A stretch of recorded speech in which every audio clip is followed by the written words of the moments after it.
Good morning, everybody. Okay, we are talking about the RapidMiner tool in which we completed few of the sessions. Let's have a quick recap of what did we discuss before. Okay, first of all, what did we see here? The main important thing that we are talking about is the tool RapidMiner. So what is this tool useful for? Why we are talking about this tool? Why we are learning this tool?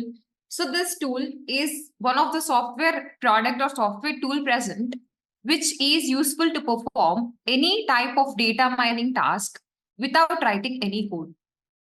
So we already discussed about everything. Just we will have a recap of everything and move on to the new topic. So data mining tasks like association or is it clustering, whatever it is, we will do everything by using this tool without writing any code. That is why this tool is called as no code development platform for data mining.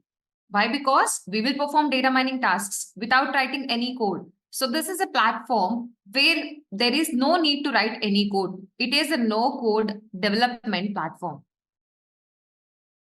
Why this is a no code development platform? Because everything is just drag and drop interface, and there are a lot of features present which is useful for just dragging and dropping the operators into the process, and without writing code we can perform any task. That is why we are learning this tool. And coming to the next thing that we have is the crisp MLQ methodology. So here we have this one, the mind map that we are talking about before, in which we have a lot of stages. The first thing that we have is business understanding. So what is business understanding? Business understanding includes, first of all, when we are working on a project, we have to understand our business problem. What is the business problem of the project? What we are dealing with? And in order to just overcome this, what is the objective present? The business objective. And whatever the constraints are, we have to understand everything related to our project. That comes under the first step, business understanding. And later on, once you are familiar with everything like this, then you have to move on to the next step, that is data understanding. Coming to the data understanding, what do we do here? In this, you have data collection and data types. So you are collecting the data that is required for your business problem to deal with your business problem. Once you are good with your data, once you are collecting the data, whether from primary or secondary data sources, then you will move on to the second one, that is data types. You already know a lot of different data types. You have to understand the columns in your data belongs to which data types and all. That comes under the second step, that is data understanding. And the next one, that is most important step, that is data preparation. And data preparation here, it usually consists of again two: exploratory data analysis and then data pre-processing. So what is exploratory data analysis? Data preparation or data pre-processing or cleansing, anything is fine. So exploratory data analysis, what is this one? Here you will have 4 business moments in which these are useful to understand the characteristics of your data. So first of all, what we have, the first business moment, which is also called as measures of central tendency. Measures of central tendency, in which we have mean, median, and mode. So how to calculate these in RapidMiner Studio, this tool? So we are using the operator called as extract aggregates. So why we always tell the word operator? Because in this tool, we have some built-in operators present, which we will drag and drop without writing any code.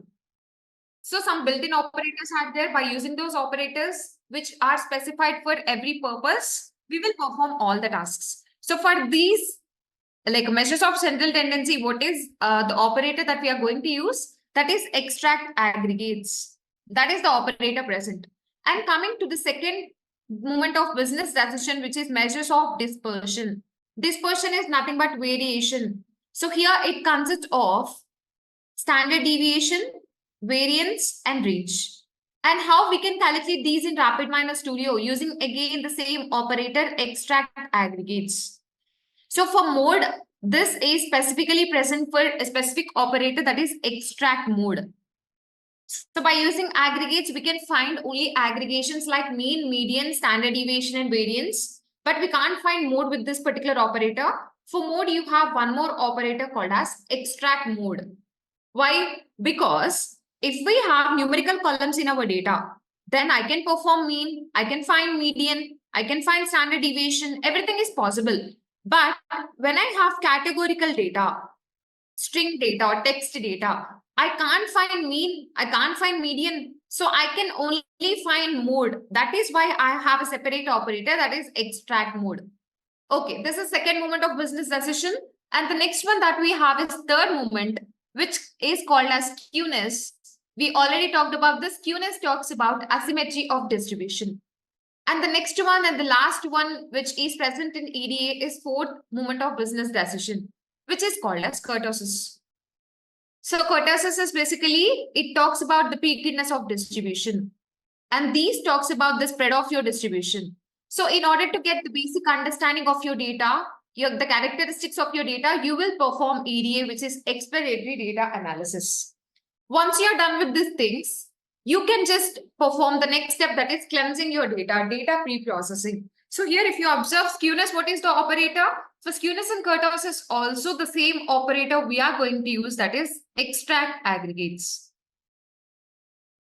Okay, next, coming to the next step, that is data pre-processing. So in data pre-processing, what are there? How you can clean your raw data, how you can get meaningful information from unstructured data like this. So you have a lot of different steps present under data pre-processing. The one of which, the first one is, we will just organize our data. We talked about this before, organizing and simplifying the data. And what else? We will deal with outlier analysis. We will deal with duplicate records. We will deal with missing values. Everything we will deal with in these data pre-processing. So let's see what is present here in the mind map. So the next step we are talking about is data preparation, in which we have data cleansing or data pre-processing. The first one we have is typecasting. So what is typecasting here? How we can perform typecasting in the particular tool that we are learning. So typecasting is changing one data type into another data type. So in RapidMiner Studio, you have a lot of different operators. Like what are the operators present? Like, for suppose you have operator that is numerical to binomial, or numeric to text, or numeric to date, or numeric to polynomial. So what are these? We are converting one data type column into another data type, which is nothing but typecasting. So depending upon your requirement, you can go for this typecasting. And the next one that we have is duplicate handling. So as we talked about before, duplicate records will not be meaningful when we are applying our algorithms, machine learning algorithms. So what we do is mostly we will handle those duplicates by removing them.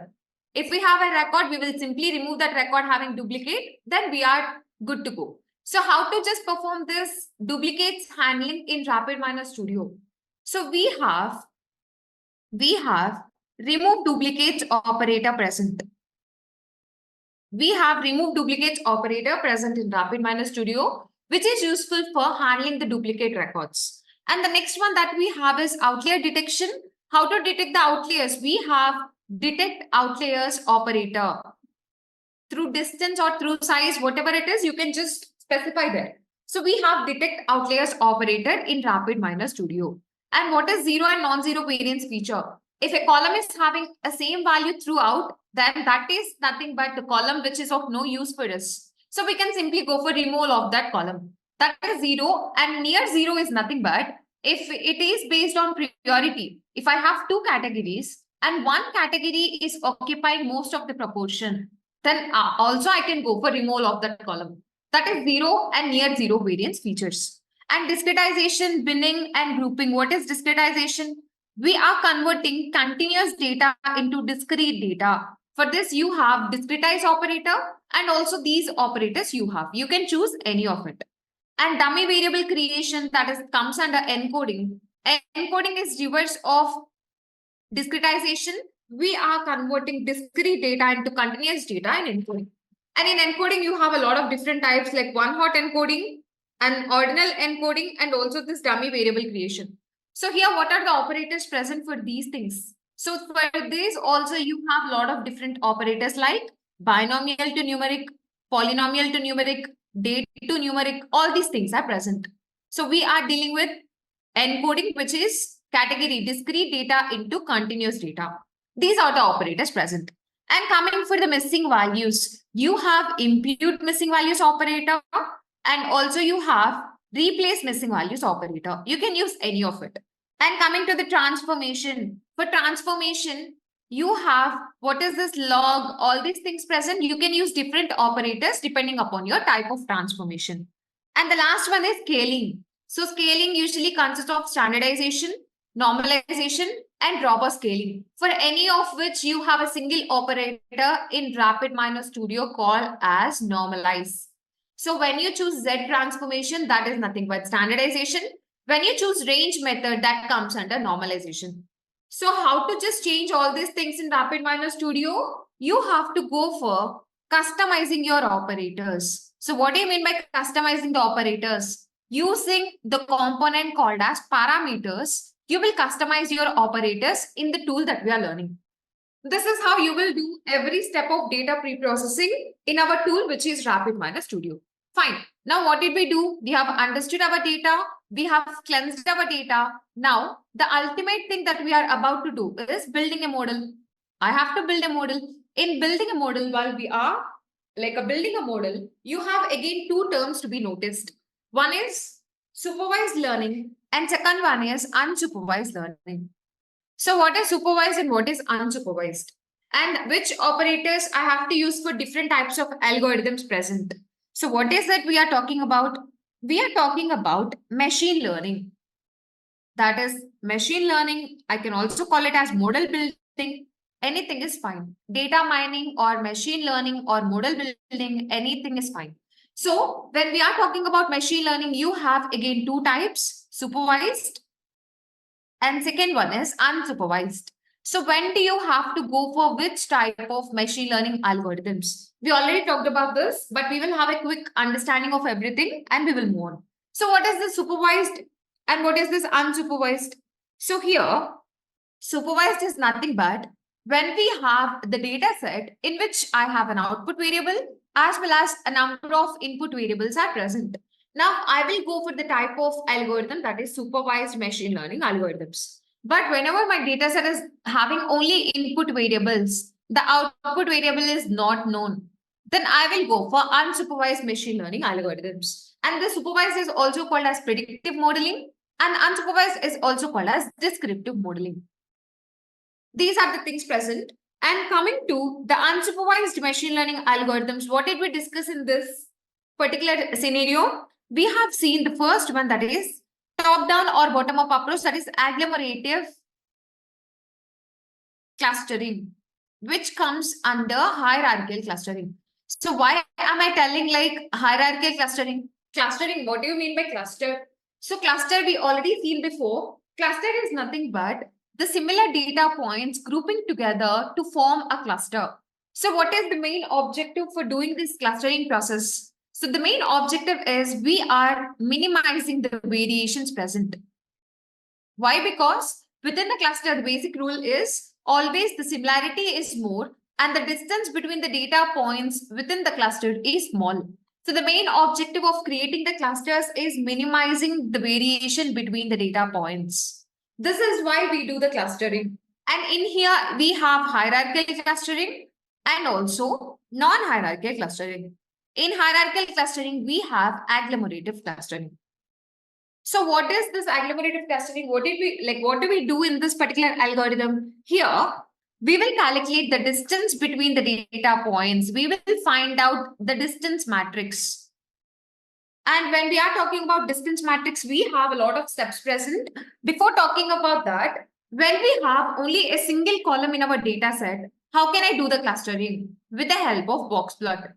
When I have two variables or two columns, then how I do the clustering process? With the help of scatter plot. When I have more than two variables or more than two columns, then what I do? Then I will go for the concept called as multivariate distance. So multivariate distance, in multivariate distance, again, there are different types. We will calculate the distance between two clusters, or we will calculate the distance within the same cluster between the data points. So depending upon the purpose of yours, you can choose anything you want. So here, in order to find out the distance here within the cluster, we can go for different types depending upon the type of data present. Now, between the records or within the record, if I want to find out the distance between the data points, if it is continuous, then I can go for Euclidean distance, the most used one, which is Euclidean distance, which you can see in the parameters in the RapidMiner tool.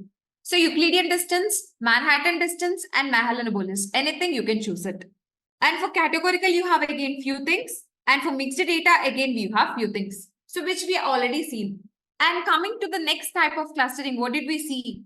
We have seen non-hierarchical clustering. Before talking about this, we did not talk about the operator that we are using for this. The operator that we have used for this clustering process in RapidMiner Studio is agglomerative clustering operator. The operator name is the same as the process, agglomerative clustering operator.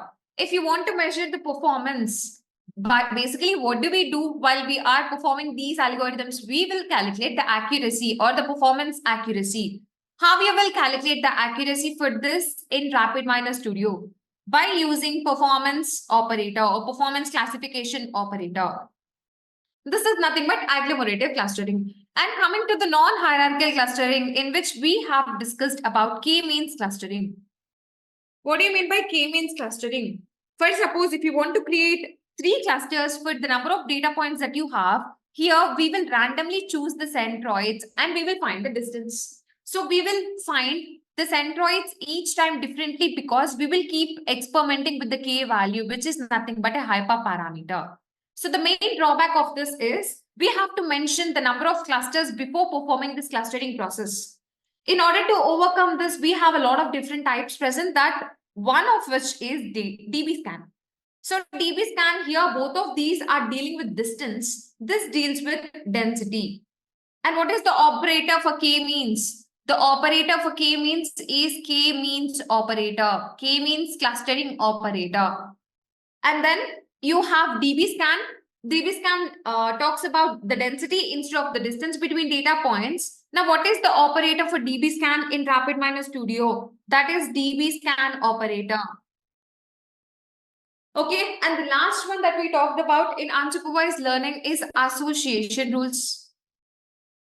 So in association rules, if you want to find out, if you want to perform association rules in RapidMiner Studio, what is the operator present? So here you have different types of performance metrics like support, confidence, lift ratio, leverage, conviction, etc. There are a lot of different things. For this, you have an operator called as FP growth.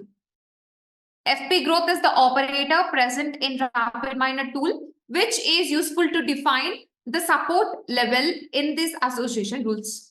And for the creation of association rules, you have one more operator, that is create association rules. By using these 2 operators, you can perform this association rules in RapidMiner tool. This is nothing but unsupervised machine learning algorithms. Now we are currently talking about supervised machine learning algorithms. In supervised, what did we discuss before? In supervised, we have seen naive-Bayes algorithm. We have already talked about this. And the operator for this is again naive-Bayes operator. What is this algorithm? What is this based on? This is nothing but a probability-based technique. So in here, we will talk about joint probability, conditional probability, all of those things. This comes under naive-Bayes. And the second supervised algorithm that we have seen is k-nearest neighbors. And the operator that we have for this particular tool is KNN operator. And as we talked about before, in supervised algorithm, the main theme is we will just split the data randomly. We will randomly split the data. Mostly we will take it as 70% as training data and 30% as test data. 80-20, anything is fine. So here, we also have to split the data in our RapidMiner tool. What this is happening in Python or in our code process, everything should happen in the tool itself. Then what is the operator for splitting your data? For this, you have 2 operators in which you can use any one of which. So what are the 2 operators present? One is split data and the second one is cross validation. So these are the two operators present, which is useful to split your data randomly based on your perspective. So cross validation, you don't need to mention any percentage. It will randomly take the percentages. But in split data, you have to mention what is the percentage that you want. One should be 70%, another should be 30%. One should be 80%, another should be 20%. This needs to be mentioned when it comes to split data. Okay, this is how you do for supervised machine learning algorithms in RapidMiner Studio. And here, the next one that we talked about is k nearest neighbors. Depending upon the nearest neighbors, the k value, we will just understand the concept of this supervised machine learning algorithm. And the next one, what did we talk about the next one? The next one we talked about is the decision tree.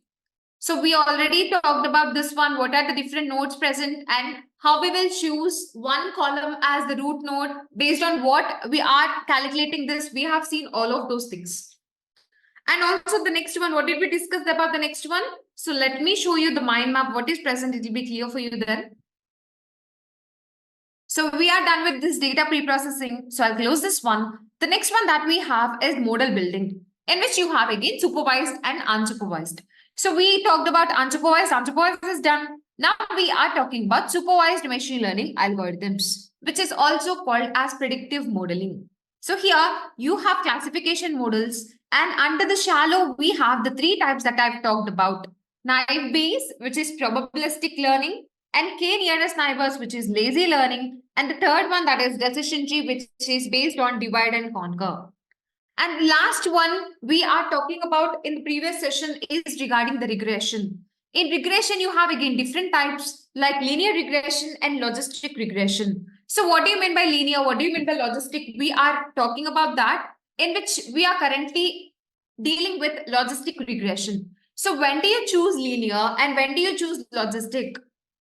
When do you choose linear and when do you choose logistic? What did we talk about this? So see here under the regression models, we have the next one, that is simple linear regression. What is this useful for? Why do we use this? Let's see. So let me tell you in a simple manner, when do we have to use which type of regression? So see here in regression, which is the last one in supervised that we are about to talk, we have linear regression and we have logistic regression. And coming to the linear regression, again, you have two types. What are those? Simple linear regression and multiple linear regression. When do you go for simple? When do you go for multiple? When do you go for logistic? So coming to the simple linear regression, when your output variable is continuous and when you have only a single input variable, that input variable may be discrete or continuous, anything is fine. If it is discrete, then you have to go for dummy variable creation. If it is continuous, then no need for dummy variable creation. In such case, I can go for linear regression, which is simple linear regression. And when do you go for multiple linear? When your output variable is continuous and when you have multiple input variables, then you will go for multiple linear regression. And the last one that we have is logistic regression. What is this? When do we go for logistic regression? When our output variable is discrete. This is what we are talking about, in which we have completed few of the topics in logistic regression. Let's see what is the next thing present. So we are currently in this slide, which we talked about in the previous session. So what is this one? This is about simple logistic regression. When do we go for simple logistic and when do you go for multiple logistic? So this is also same. Just like before, what did we talk about the next, like previous linear regression, this is also same. So when you have a single discrete, when you have a discrete as output variable, and when we have a single variable as input, then we will go for simple logistic regression. When you have multiple, you will go for multiple logistic regression. This is what we have seen in the previous session, the last slide. Now moving on to the next one, the use case. Before talking about the use case, let's see what is the other things present. So here, if your target variable or the output variable, which is also called as dependent variable, you have multiple names, you have to be clear about that. So the output variable is also called as dependent variable. It is also called as target variable. Everything is same. So if you have a target variable, now if your target variable is discrete, If your target variable is discrete, how can we use regression-based techniques to do the prediction? We know that when our output variable is discrete or non-numeric, we can apply classification as well as regression-based techniques. Before we proceed with discussing about the implementation of logistic regression, we will start discussing about how the probability distribution with respect to discrete data would look like. So we already talked about probability distribution before. So what is probability distribution? When we try to analyze the data, what do we want? Ultimately, we will try and extract the information. That is what we want.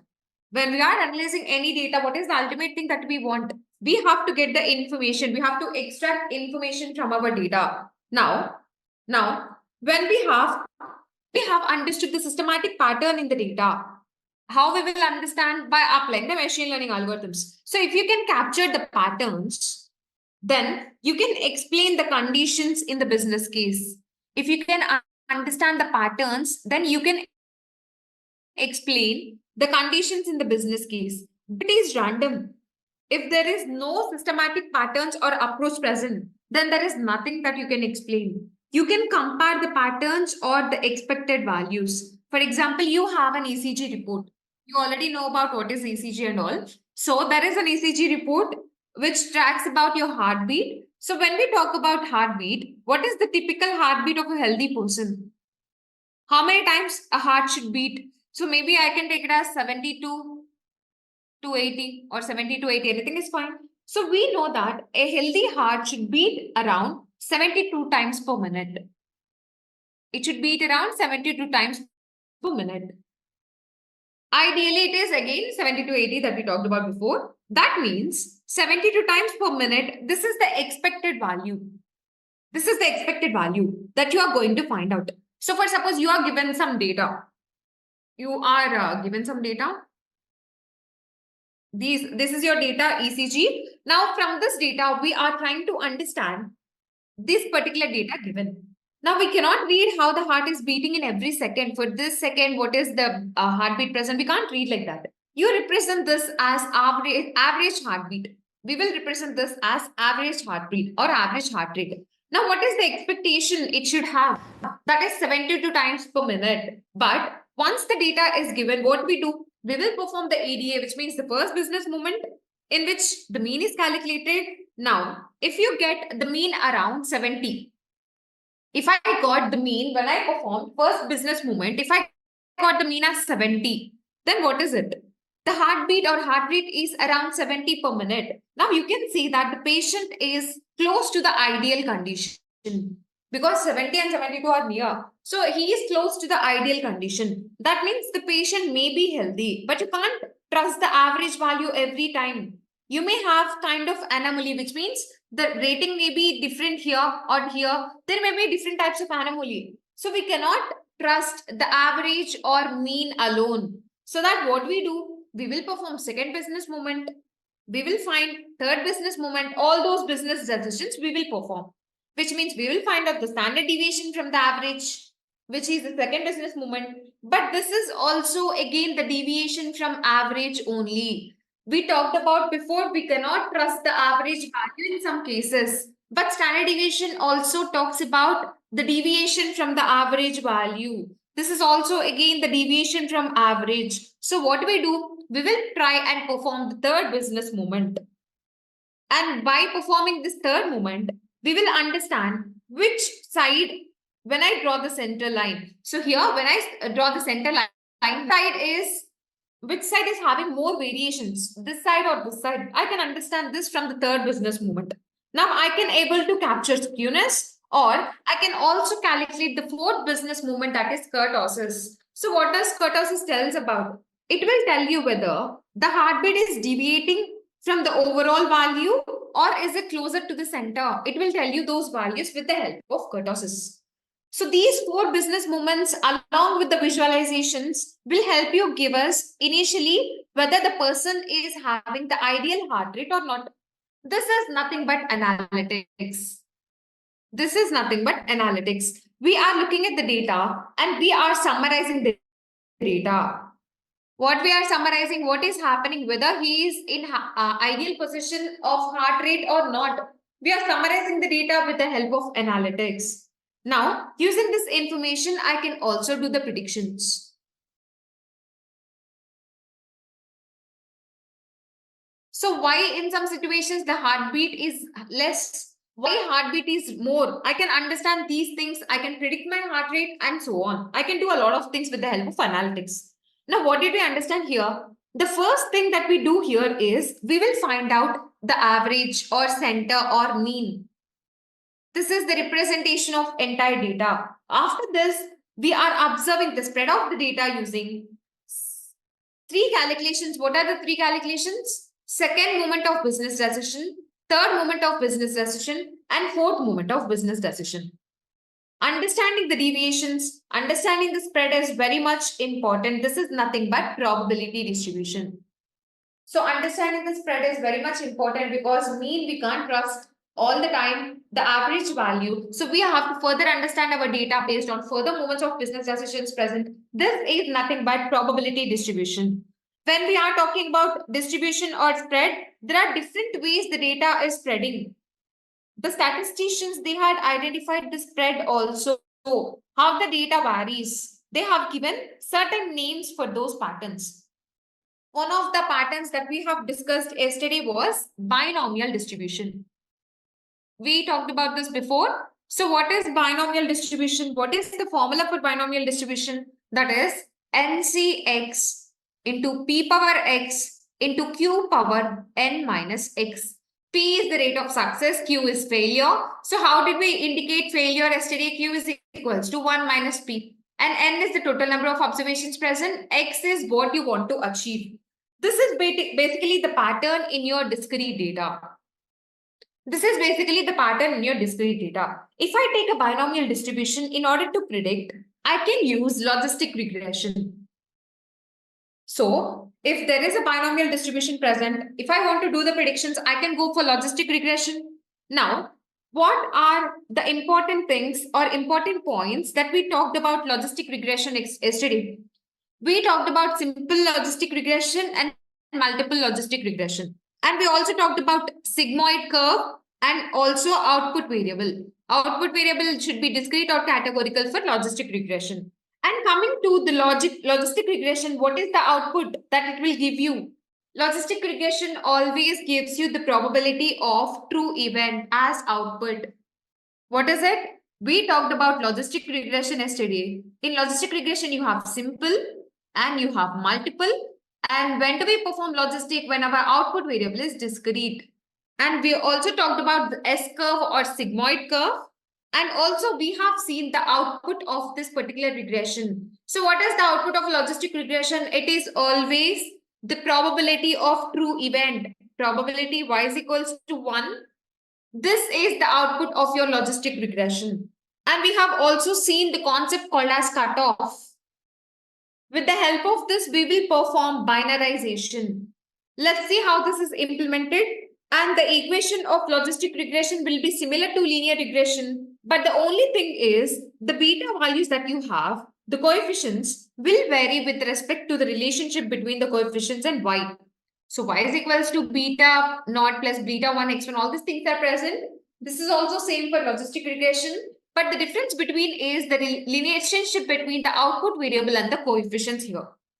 Once we get the outcome, what do? We will substitute this outcome into the equation of probability. What is the equation of probability? You have the equation of probability e power y something. All these things are present. We will just substitute this value into this equation. Let's say you have a binary case. We are dealing with whether a student passed or not. Student is passing the exam or he is failing. So I will call it as pass is nothing but y is equals to 1 and y is equals to 0. Logistic regression will gives you the output as the true event, which is y is equals to 1. Now, what does odds means? We have also seen the concept of odds. So odds can be explained by the formula P by 1 by P. P is nothing but the probability of success and 1 minus P is nothing but failure.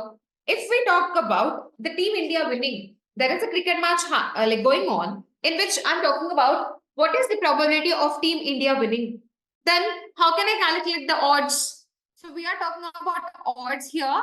In our current example, I want to find what are the odds of Team India winning. So how can I find the odds? Odds formula is this one. We already talked about this. That is probability of success divided by probability of failure. So what is the chance that Team India wins divided by what is the chance that Team India does not win?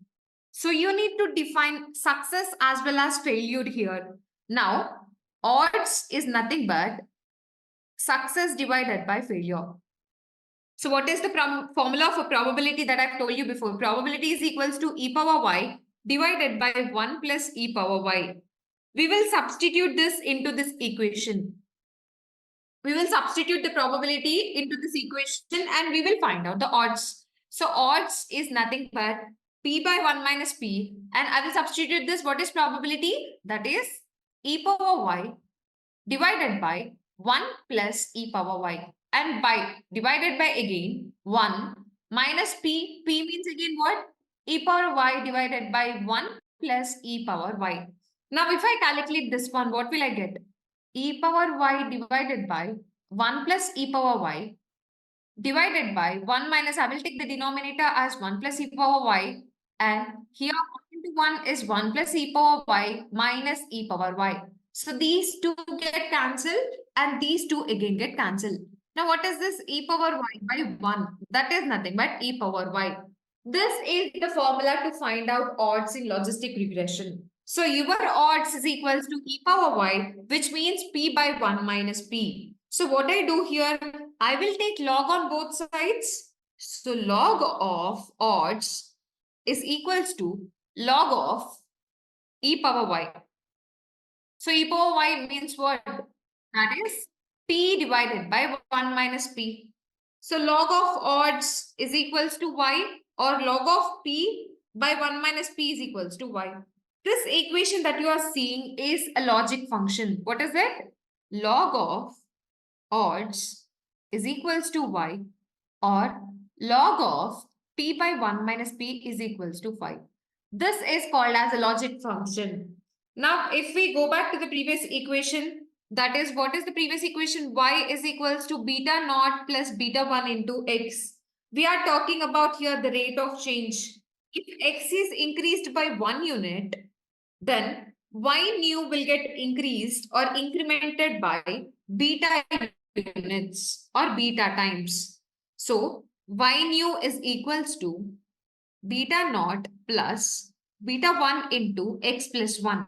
If x increased by 1 time, new value of y will increase by beta 1 times. So y new is equals to beta naught plus beta 1x plus beta 1. So this beta naught into beta 1x means what? It is y. So the y value will get incremented by beta 1 times when I increase x value by 1 time. This is what you can understand from here.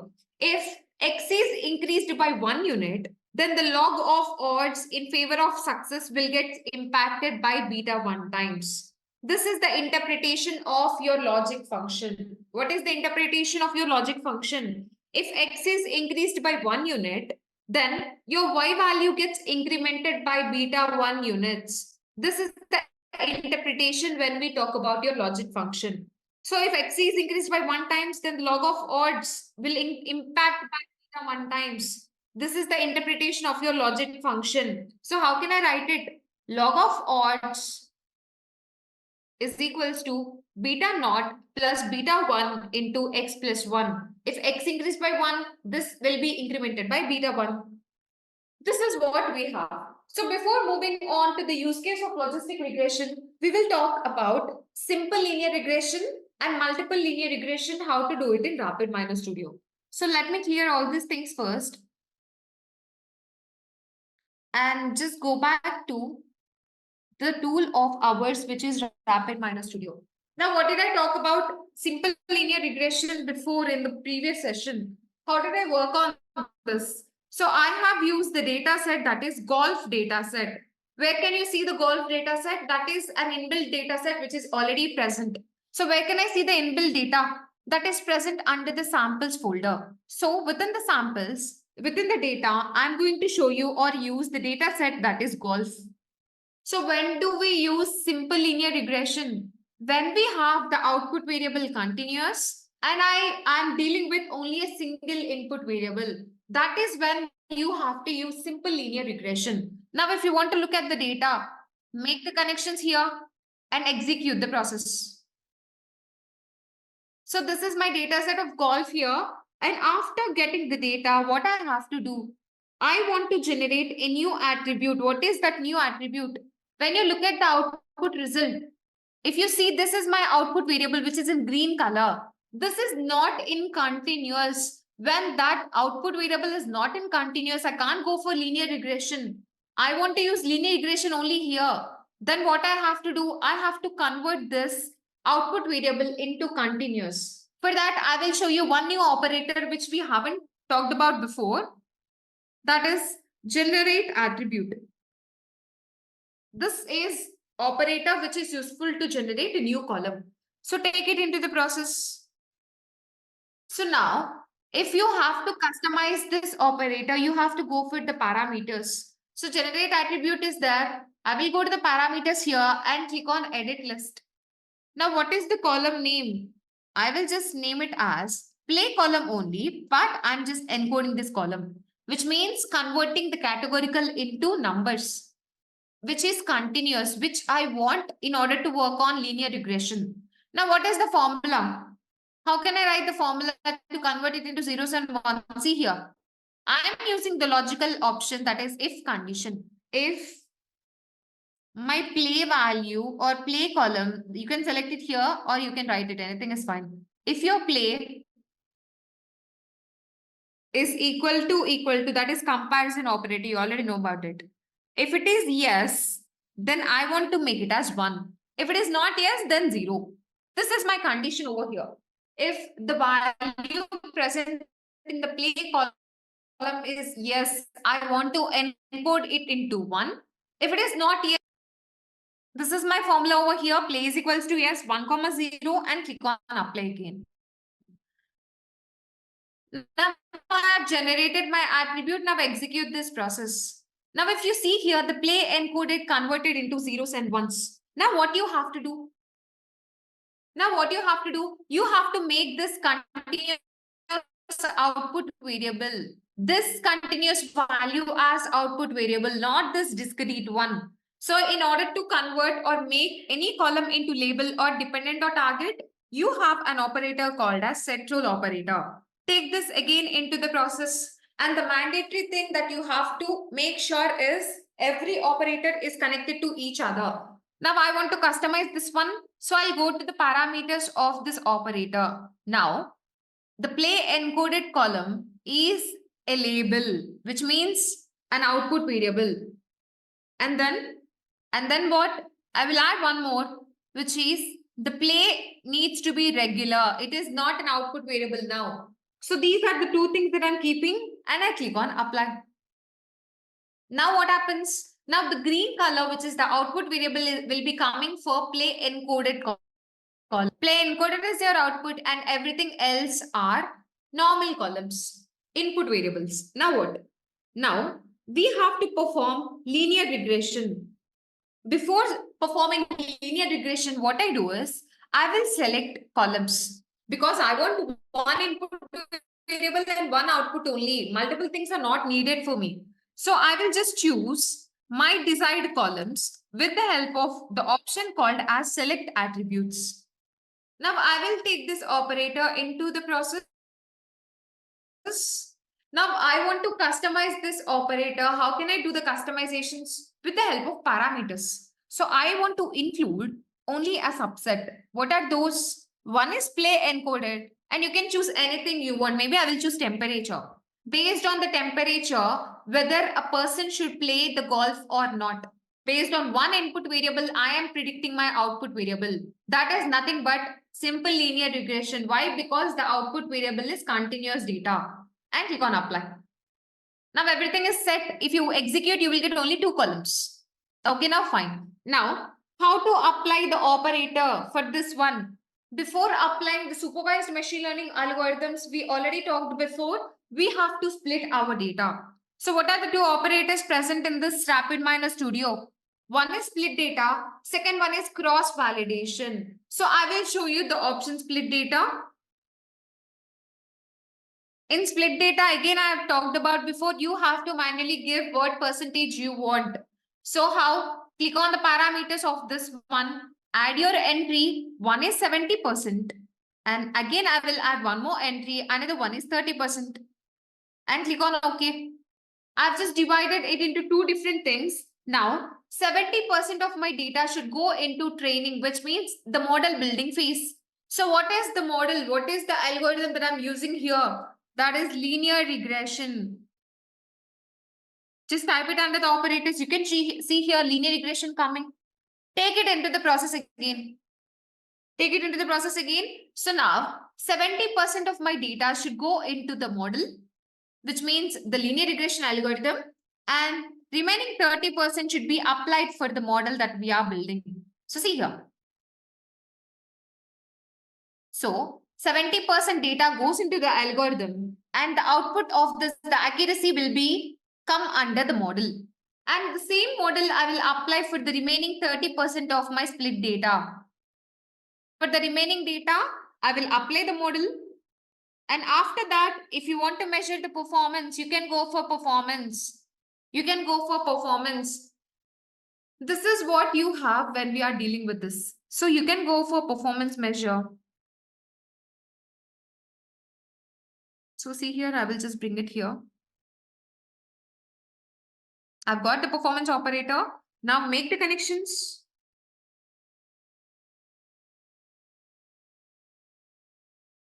And execute the process if you want. Everything needs to be connected properly. These operators, 70% data goes into algorithm and the output goes into the model, and remaining 30% again goes into the model, and we are measuring the accuracy. Now click on this play button. Now see here, this will give you the root mean squared error, which measures the performance.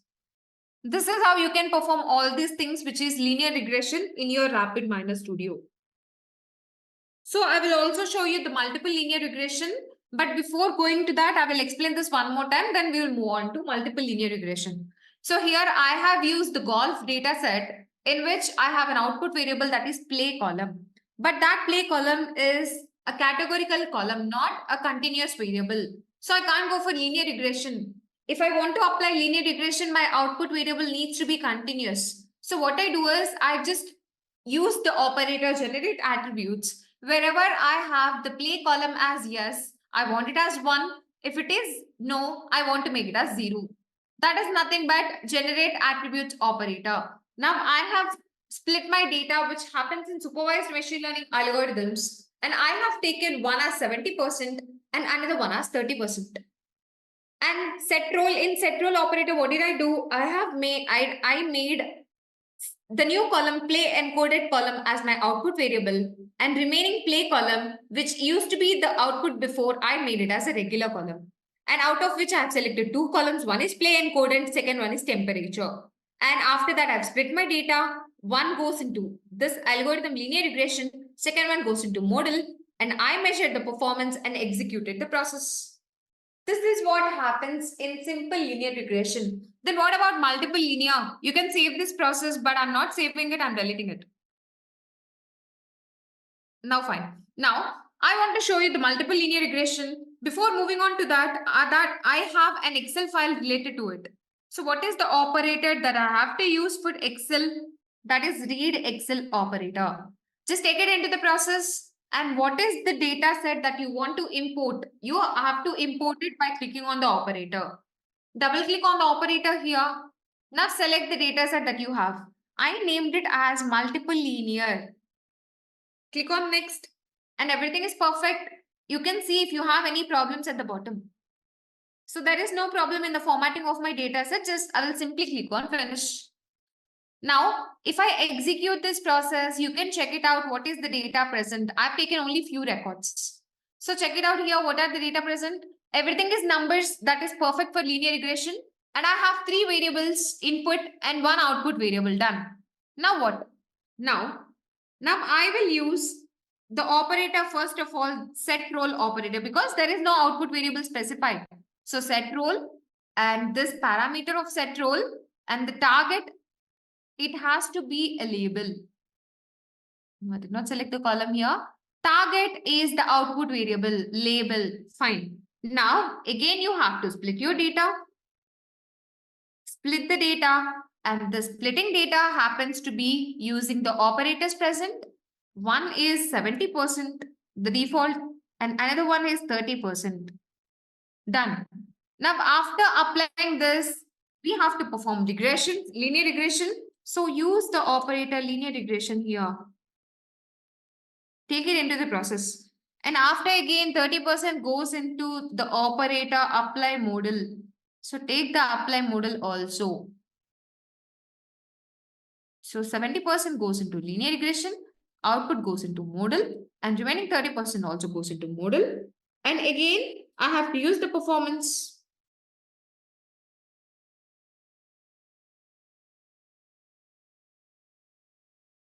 Execute the process.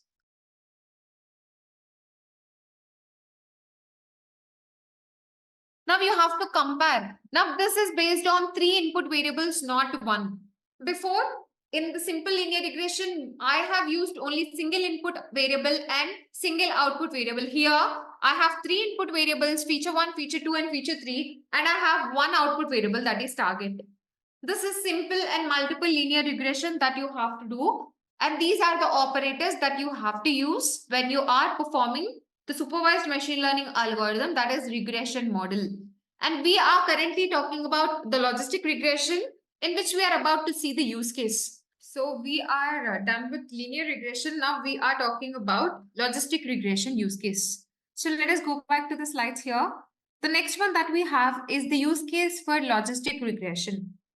So what is this use case regarding? So here we are understanding about the inspection time. So what is it we are talking about here? Here we are talking about the inspection time present.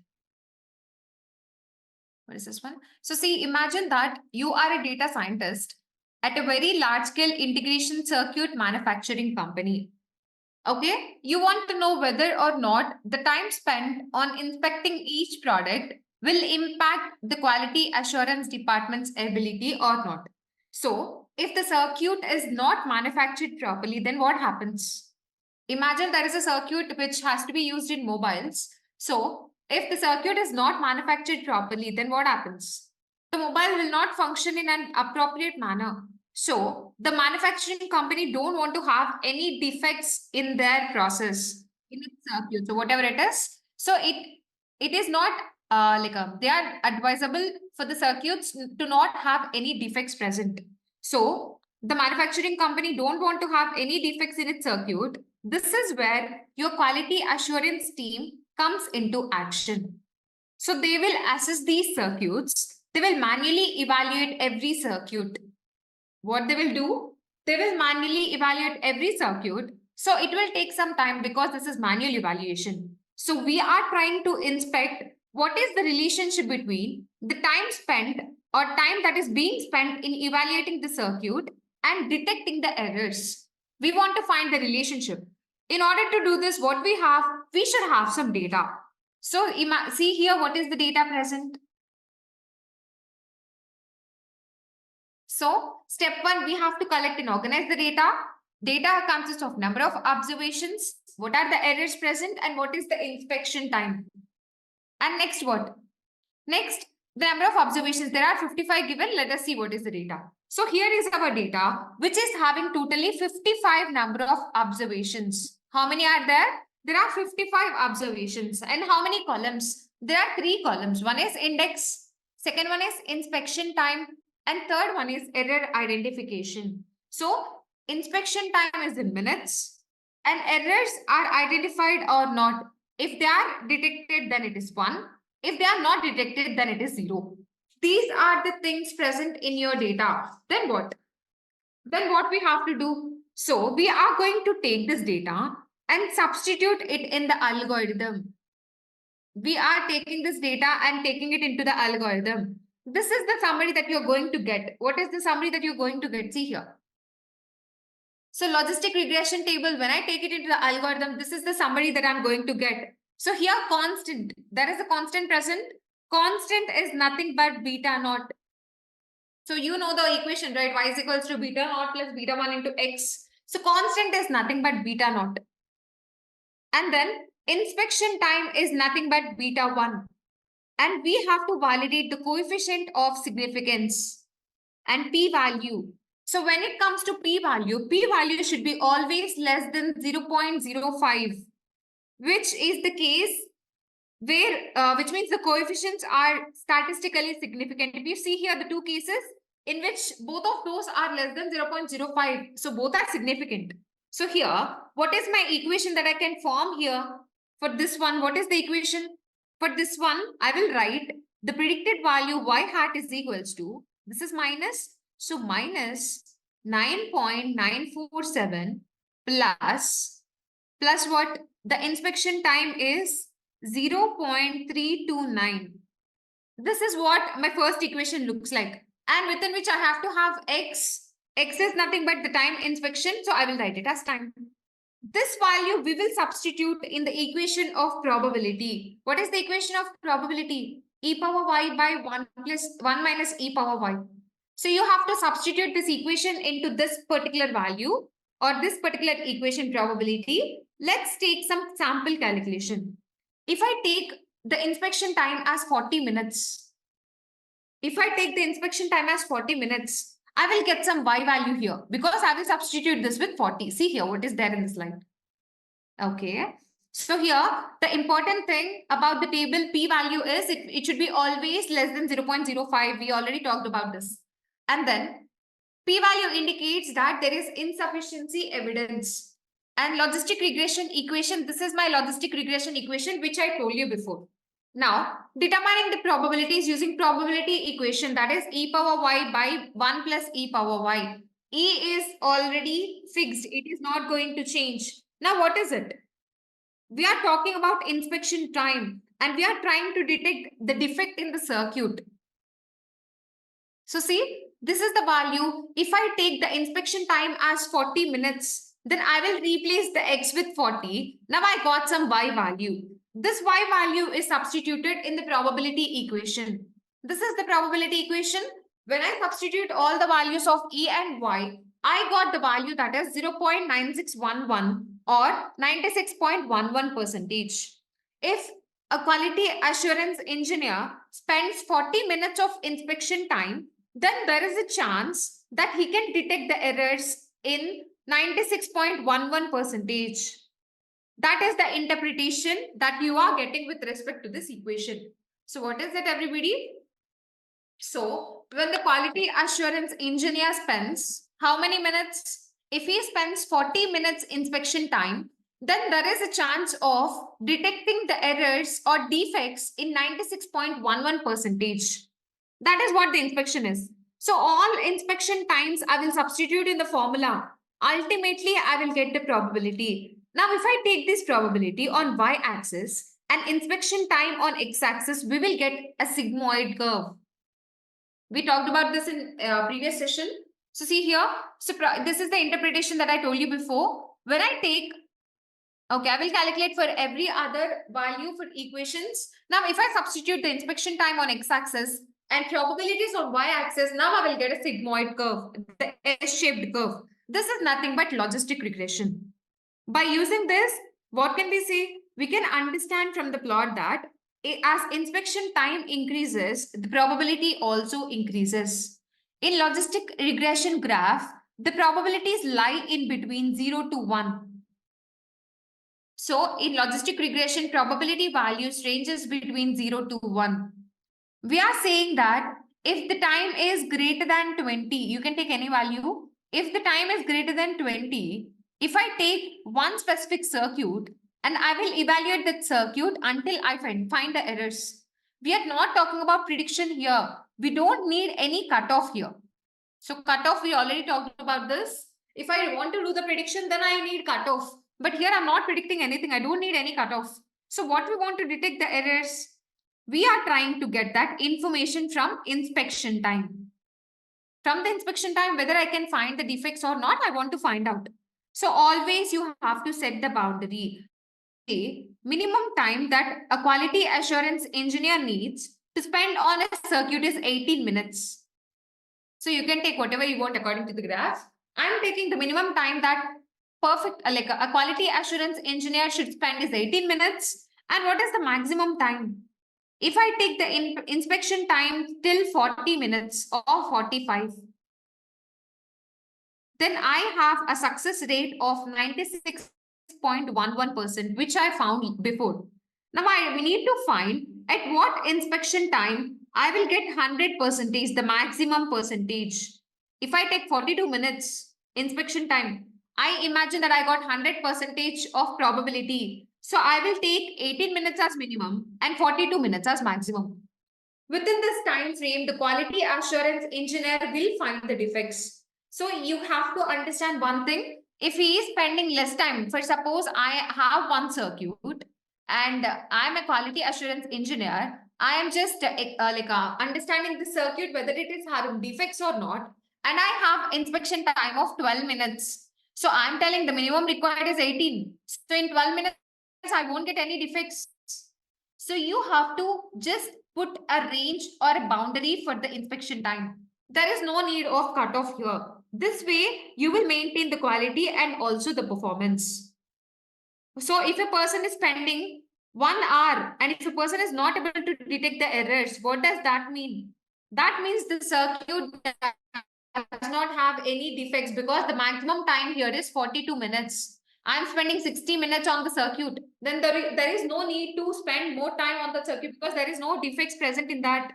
So we are maintaining here the quality as well as performance. I don't need a cutoff here. I'm able to solve my business problem by setting these guidelines to the quality control engineer or the team. Your curve will be larger between these limits only. See here. This will start increasing between these limits. You can't detect any errors before 18 minutes and you can't detect any errors after 42 minutes. That means the circuit is not having any errors. So this is what we have. For suppose imagine you have 100 circuits to evaluate. You have 100 circuits to evaluate. Now, y is nothing but actual value and y hat or y cap are the predicted values. Now, for these 100 circuits, I'm applying my logistic regression algorithm and I'm predicting the values. I'm applying the logistic regression algorithm and I'm predicting my values. Now, is this model acceptable or not? How do we evaluate that? How? For this, we will measure or we are going to measure accuracy. This is nothing but non-numeric data, which is binary data. So you cannot say we will measure errors by subtracting the actual and predicted values because these are not numerical data. Why these are not numerical? Because this is logistic regression. In logistic regression, the output needs to be in discrete, not continuous. So I can't find the predicted values as numerical values in order to find the error percentage. I have to go for measuring the accuracy in this particular model. So what do you need to do here? You have to compare the actual values with the predicted values. By this, I will measure the accuracy. If you're taking one record and you predicted that this is defect, I have one record, actual value, predicted value, I predicted it as defect. I got a defect in that. So what do? You will compare this predicted value with the actual value. If your actual data is also defect, then you will compare both of these things. Then what you get? You will get true because both are same. Now, if your actual record and the predicted value is not same, then you will get false. So true is 1 and false is 0.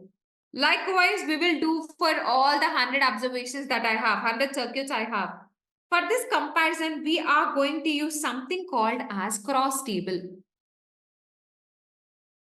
For making this comparison in logistic regression, in order to find out the accuracy, to talk about whether the model is significant or not, I have a concept called as cross table. What is this cross table called when it is 2 by 2 matrix? That is called as confusion matrix. that is called as confusion matrix. So we will see what is present in the slide next. See here. The next one that we have is confusion matrix. So what is there in this confusion matrix? What do we have to talk about? So if anything is confusing about, so see here, there is a 2 by 2 matrix present in this slide. Here, if you observe this matrix, do you feel anything is confusion here? Nothing is confusion, right? Then why we are naming it as confusion matrix? So how we are going to use this confusion matrix when we have non-numeric data? Let us try to look at the outcome. So the most important thing that we need to look at here is true positive case. True positive case. Let's assume you have 100 patients. Assume you have 100 patients and we are checking whether they are having cancer or not. So you probably will have maybe 90 people are not having cancer and 10 people are having cancer. Now, when you are predicting, you can ensure that your predictions does not go wrong in these 10 cases. So there are 10 cases in which the cancer is there, which is true positive. That is why I told you we have to mostly concentrate on this true positive. If people are having cancer and you're predicting it wrong, which means what? We are telling like the people are not having any cancer. Then what is that we are facing here? Then we are not providing timely basis treatment for them. This is not the right thing to do. So you have to mostly focus on true positive events here. So we will try to ensure that the false negative are always zero. Which means what? Whoever the patients are having cancer, we should not tell that they are not having cancer. So I will take the false negative as zero. Out of these 10 cases, the present cases, how many are there? There are a lot of measures present, out of which there is one thing that is calculated as true positive divided by true positive plus false negative.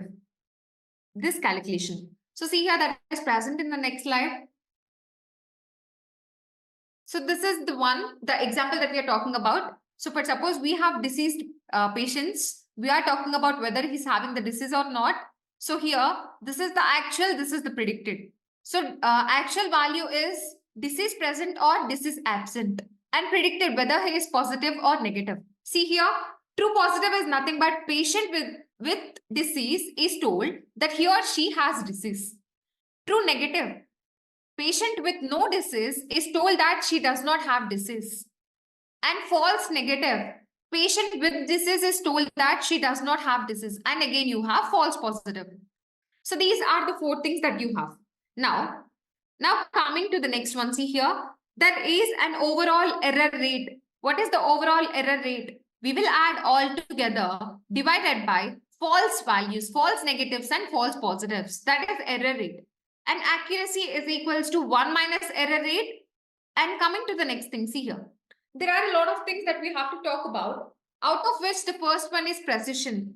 So what is precision? What is sensitivity? All these things. First, let's talk about sensitivity. So what is sensitivity here? Sensitivity is also called as recall. It is also called as hit rate, or it is also called as true positive rate. So sensitivity is nothing but how many times you are able to correctly predict. What is it? How many times you are going to correctly predict.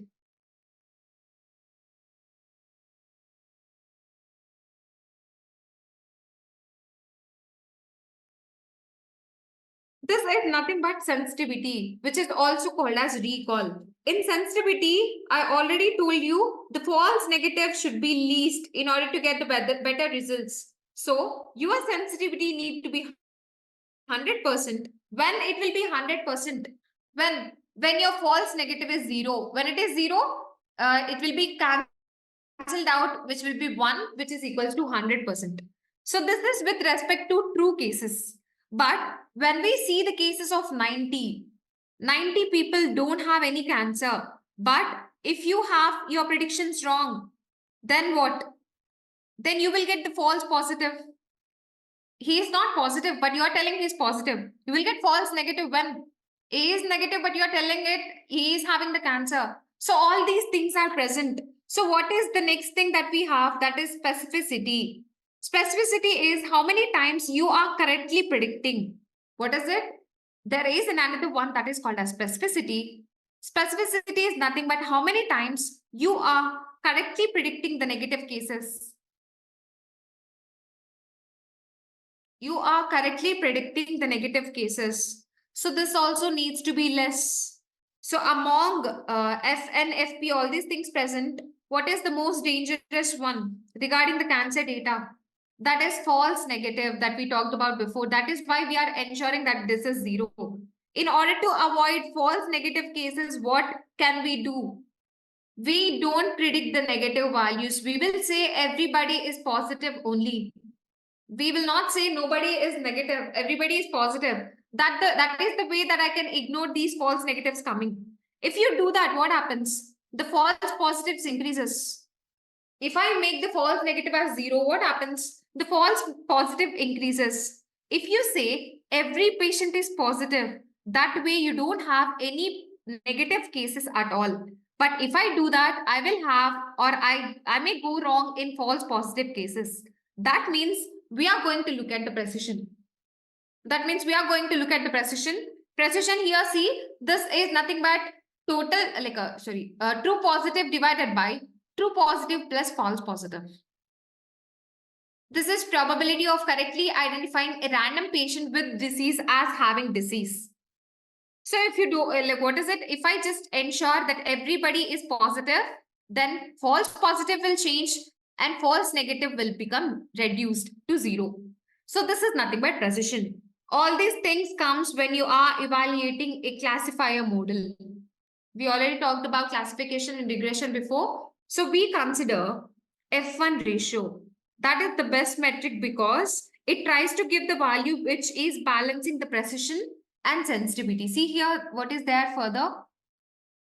There's a concept called as F1 ratio. So see here.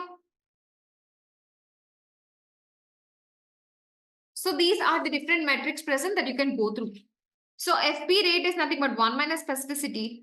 Fn rate is nothing but 1 minus sensitivity. And F1 is equals to 2 into something and F1 ratio. These are all the things present.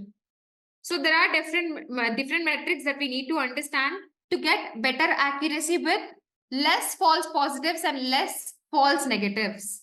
When will you get high accuracy? When will you get high accuracy? When you have less false positives and less false negatives. We are getting the output in probability form because this is logistic regression. And then you will convert this into binary using cutoff. And cutoff plays a very crucial role here. We are trying to find out the appropriate cutoff value, which increases the true positive and true negative, and which decreases the false negative and false positive. And when we try to do that, more emphasizes on false negatives. We will do that using a concept called as ROC curve. See here, it is present next. So that is the next concept, that is ROC curve. It stands for receiver operating characteristics. Now what? So here, we try to take the true positive rate on y-axis. See here. We try to take the true positive rate on y-axis and false positive rate on x-axis, which is false positive rate and sensitivity here. Now, the maximum sensitivity, what is the maximum sensitivity? It is 100%. When it will be 100%, when your false negative is 0. This is false positive, not false negative. As false negative decreases, the false positive increases. So this is your curve. This is the area that I can call it as EOC curve. Now, we are calculating FP, like false positives on x-axis. The blue dotted line is what we try to reach out here. At what cutoff we will get high sensitivity and less false positive is that we are trying to look at. The area under the curve, the larger, the better. This is nothing but the ROC, that is receiver operating characteristics. So this is what we have. And what is the next thing present? So this is the example. And these are the key takeaways present. Okay, now let's talk about how to perform simple logistic regression in RapidMiner tool. Let's see how to do it. I will just go back here. Let me open for you the tool.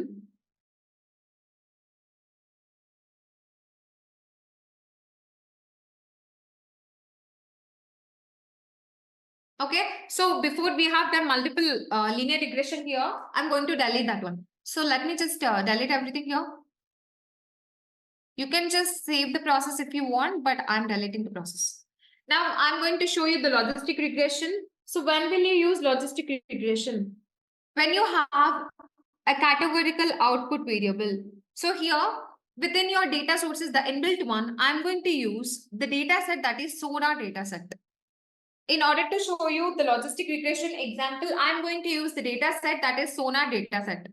If you want to understand this one, you have to connect it to the report, the response port, and execute the process.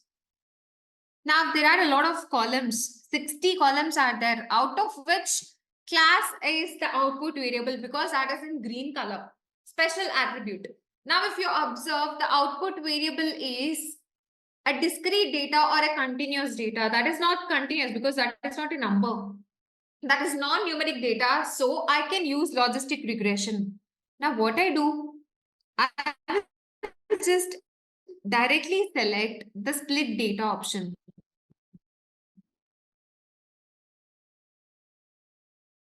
It will just split according to your proportions. I will take simply 0.7.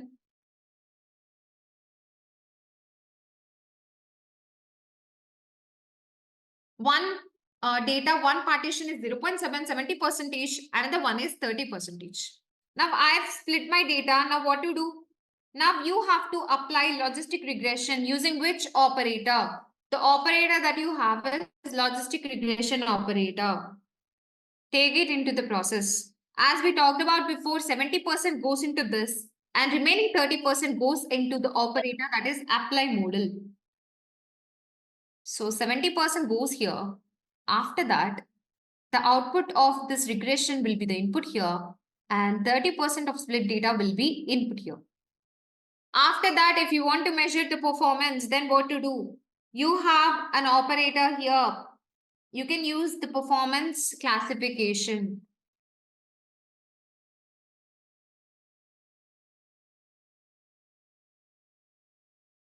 So you have different operators you can use according to your requirement. Binomial is also fine. Anything is fine.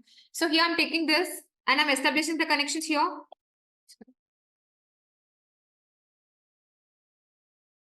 Establish the connections properly and execute the process. How? Connect these to the response ports. Now everything is fine. Execute the process.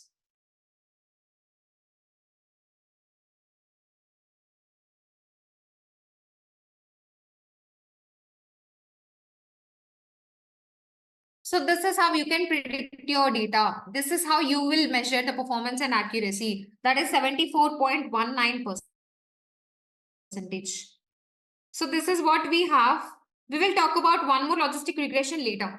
I will tell you how to do it later. So before moving on to the next example or how to work on it, I will just show you the next concept that we have, that is multinomial regression. So what is this multinomial regression? How to talk about multinomial regression? So let me open the slides for you.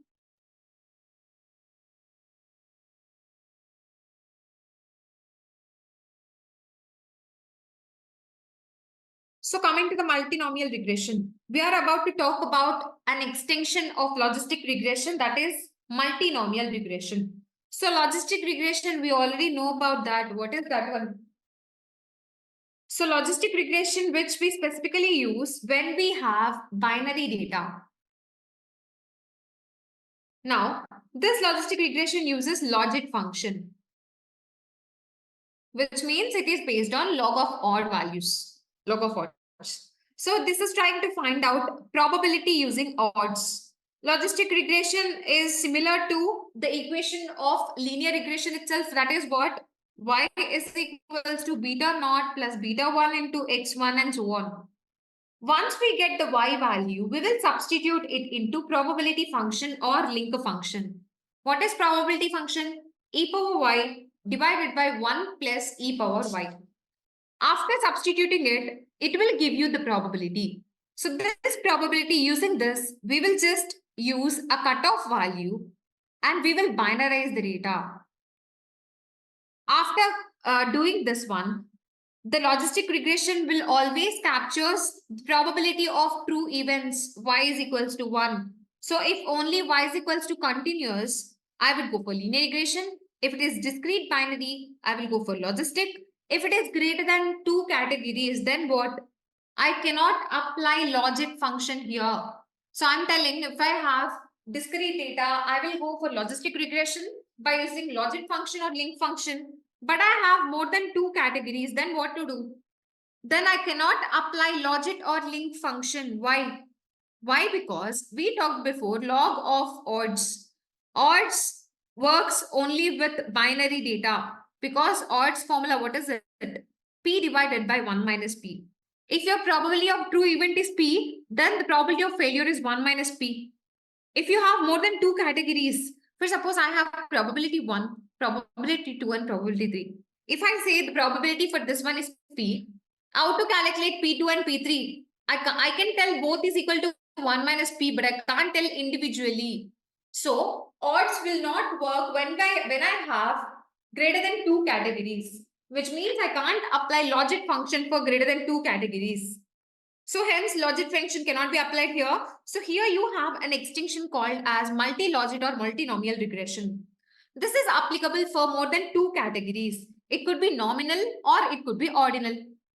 Now logistic regression is binomial. The one important thing that you have to remember is if your data is multinomial, you don't have natural ordering, which means all the categories that we have in the data set are equally important. So let's see the example present here.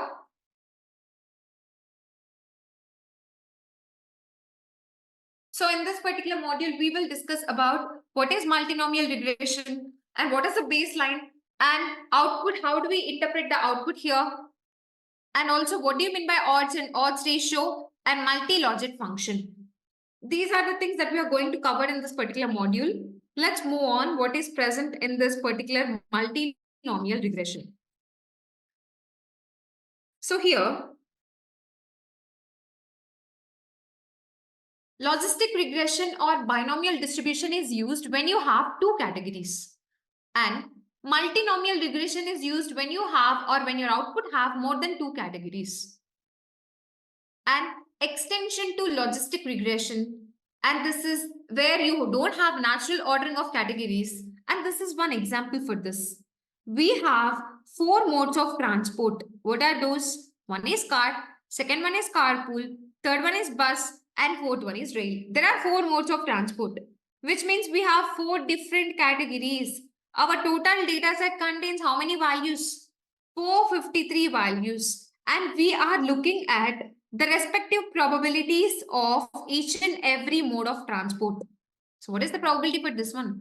218 divided by 453. 32 divided by 453 into 100 and so on. This is how I calculated the probability. Given these factors, which one would the commuter prefer?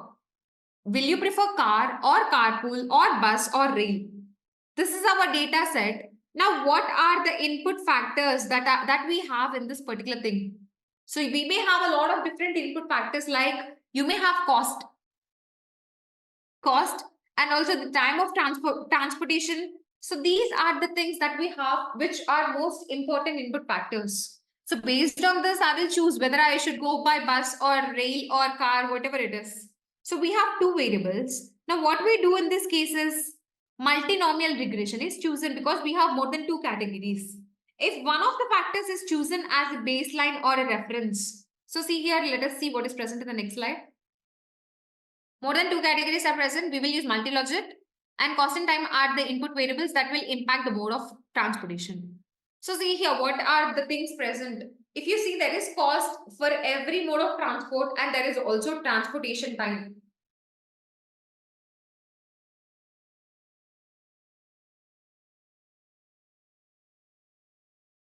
So here, whether we have response or predictor which is categorized with X categories. Lowest in numerical is chosen as a baseline. So what is baseline here?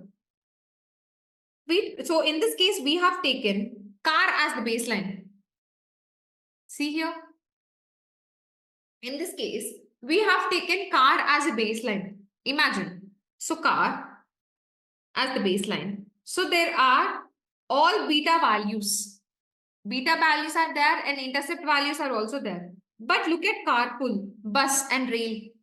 Look at these values. I can get three equations. And if you see car is missing here, this is because multinomial regression is creating multiple logical equations rather than a single logical equation. So see here, let me go to the slide. Here, if you observe, there are values present. So based on these values, I can just get different equations for each and every mode of transport. So if I have taken car as a baseline model, now what happened? For carpool, for bus, rail, I have just intercepted the values, the beta 1 and beta 0 values. Cost of car, cost of carpool, cost of bus, cost of rail. And all these things are present. Now, look at the carpool, bus and rail. I can get three equations. And if you see car is missing here, this is because multinomial is creating multiple logic regressions or equations, not a single equation. This is how the equation can be interpreted. This is the equation how it is going to interpret. So carpool of x divided by probability of choice, and it is taking the cost of car, carpool, and also bus, rail, all these things as inputs.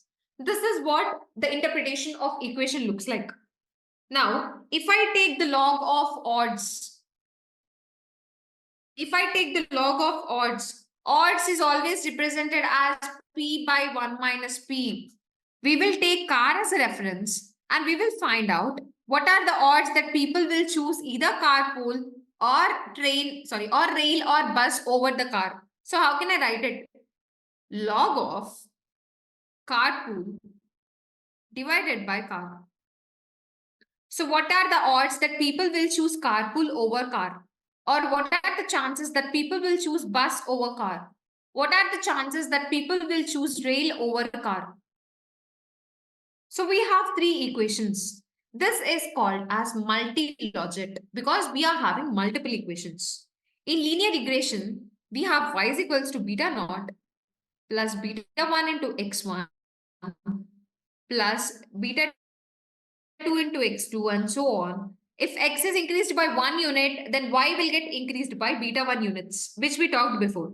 This is linear regression. Now, if the cost traveled is increased by car by $10, then what is the value of log of carpool by car will get increased? What is the value?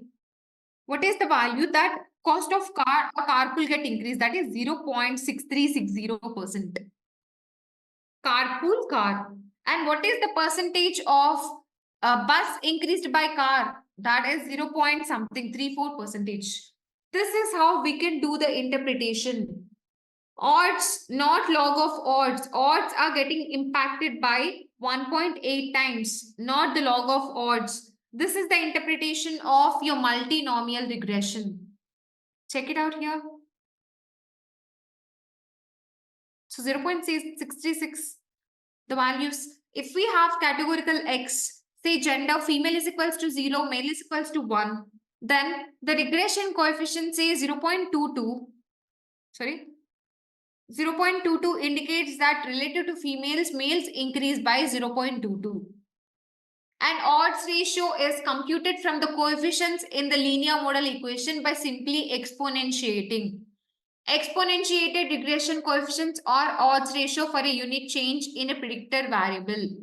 So see here. These are the values that we got before. The odds ratio for a unit increase in cost car is 1.88 times for choosing carpool versus car, because here we have 1.88. And then this is the probability equation e power y divided by 1 plus e power y. Y is this we have written it in here. And what did we understand about this multinomial regression? When we have more than 2 categories, we will go for multinomial regression. So what did I do here before? In logistic regression example that I've shown you, that comes under multiple logistic regression. Why? Because we are having multiple input variables, but only a single output variable that is discrete. So that is a multiple logistic regression algorithm. So there is further again ordinal logistic regression and also lasso and ridge regression. All these things are present. Before moving on to that, I will show you the operators that I've told you before. Then after the break, we will talk about ordinal logistic and also lasso and ridge logistic regressions. So this is fine.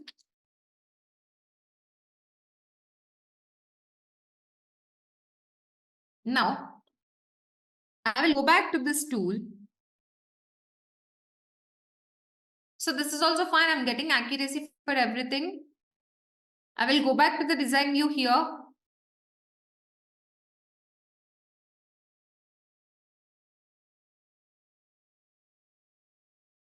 Now I will delete the process. So what are the operators, everybody? I will tell you. See the operators. For mean median mode, I have extract aggregate operator. And for calculating mode, I have specific operator, that is extract mode. And what else? For skewness and kurtosis, also exact aggregators. And for missing values, or first of all, outlier detection, I have detect outliers, mostly will go by distance. And on to duplicates, we have remove duplicate operator. And also missing values, I have impute missing values operator. And also for discretization, I have discretize operator. And also I have encoding. For encoding, I have polynomial to numeric operator.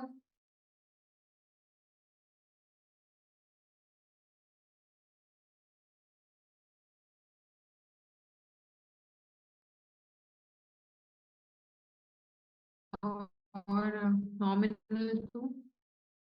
So see, you have different operators, numerical, nominal to numeric.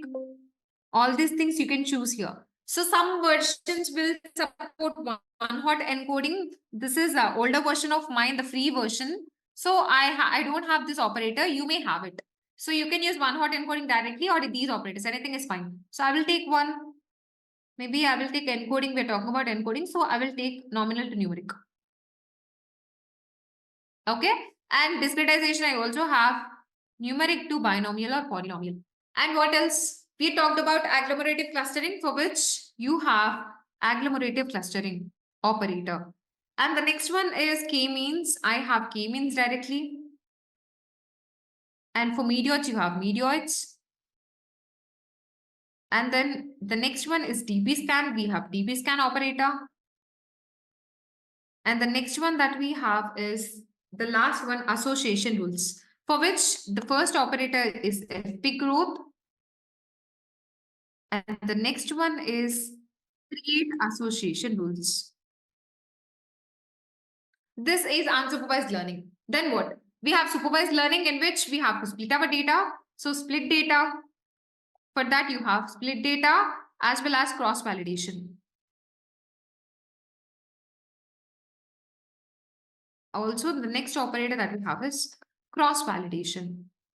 And you have to set one variable or one column as output, because output variable is mandatory in supervised machine learning algorithms, for which you have set role. The next one is the first, we talked about naive Bayes, for which you have naive Bayes operator. And k nearest neighbors is the next one. We have directly knn.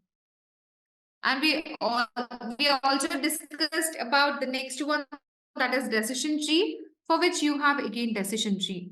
And the last one that we are discussing,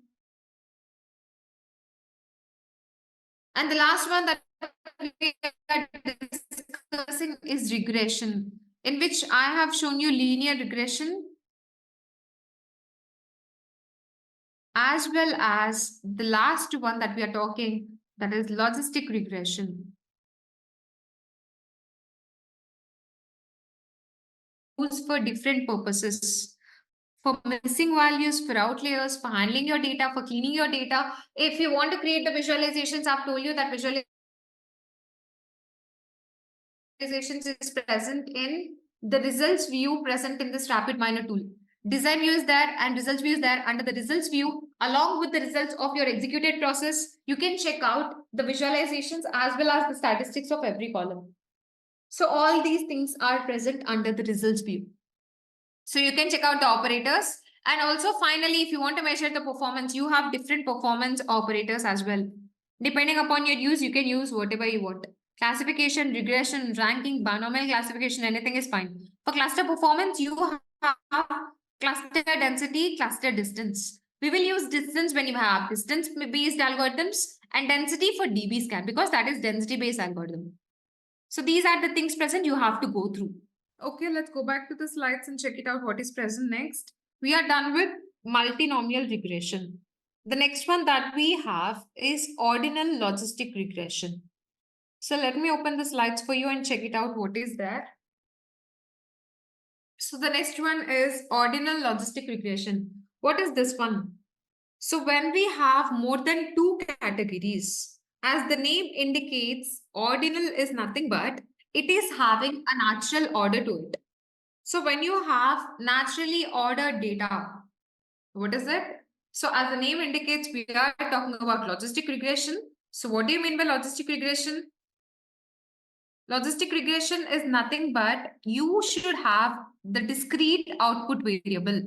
But in multinomial, again, you have ordinal and nominal. So what is multinomial means? This multinomial logistic regression is used when you have more than two categories in your output variable. So out of which we're talking about ordinal right now. So ordinal, as the name indicates, it is having some natural order to it. So what do you mean by natural order? When you have naturally ordered data, then what happens? You will use multinomial regression, which is ordinal logistic regression. Here also you will have a baseline. Baseline is also called as a reference. So let's try to understand how this ordinal logistic regression is implemented. So let us see what is there in the slides. So the agenda in this module, we are going to cover. The first one is ordinal logistic regression. And second one is baseline or reference variable.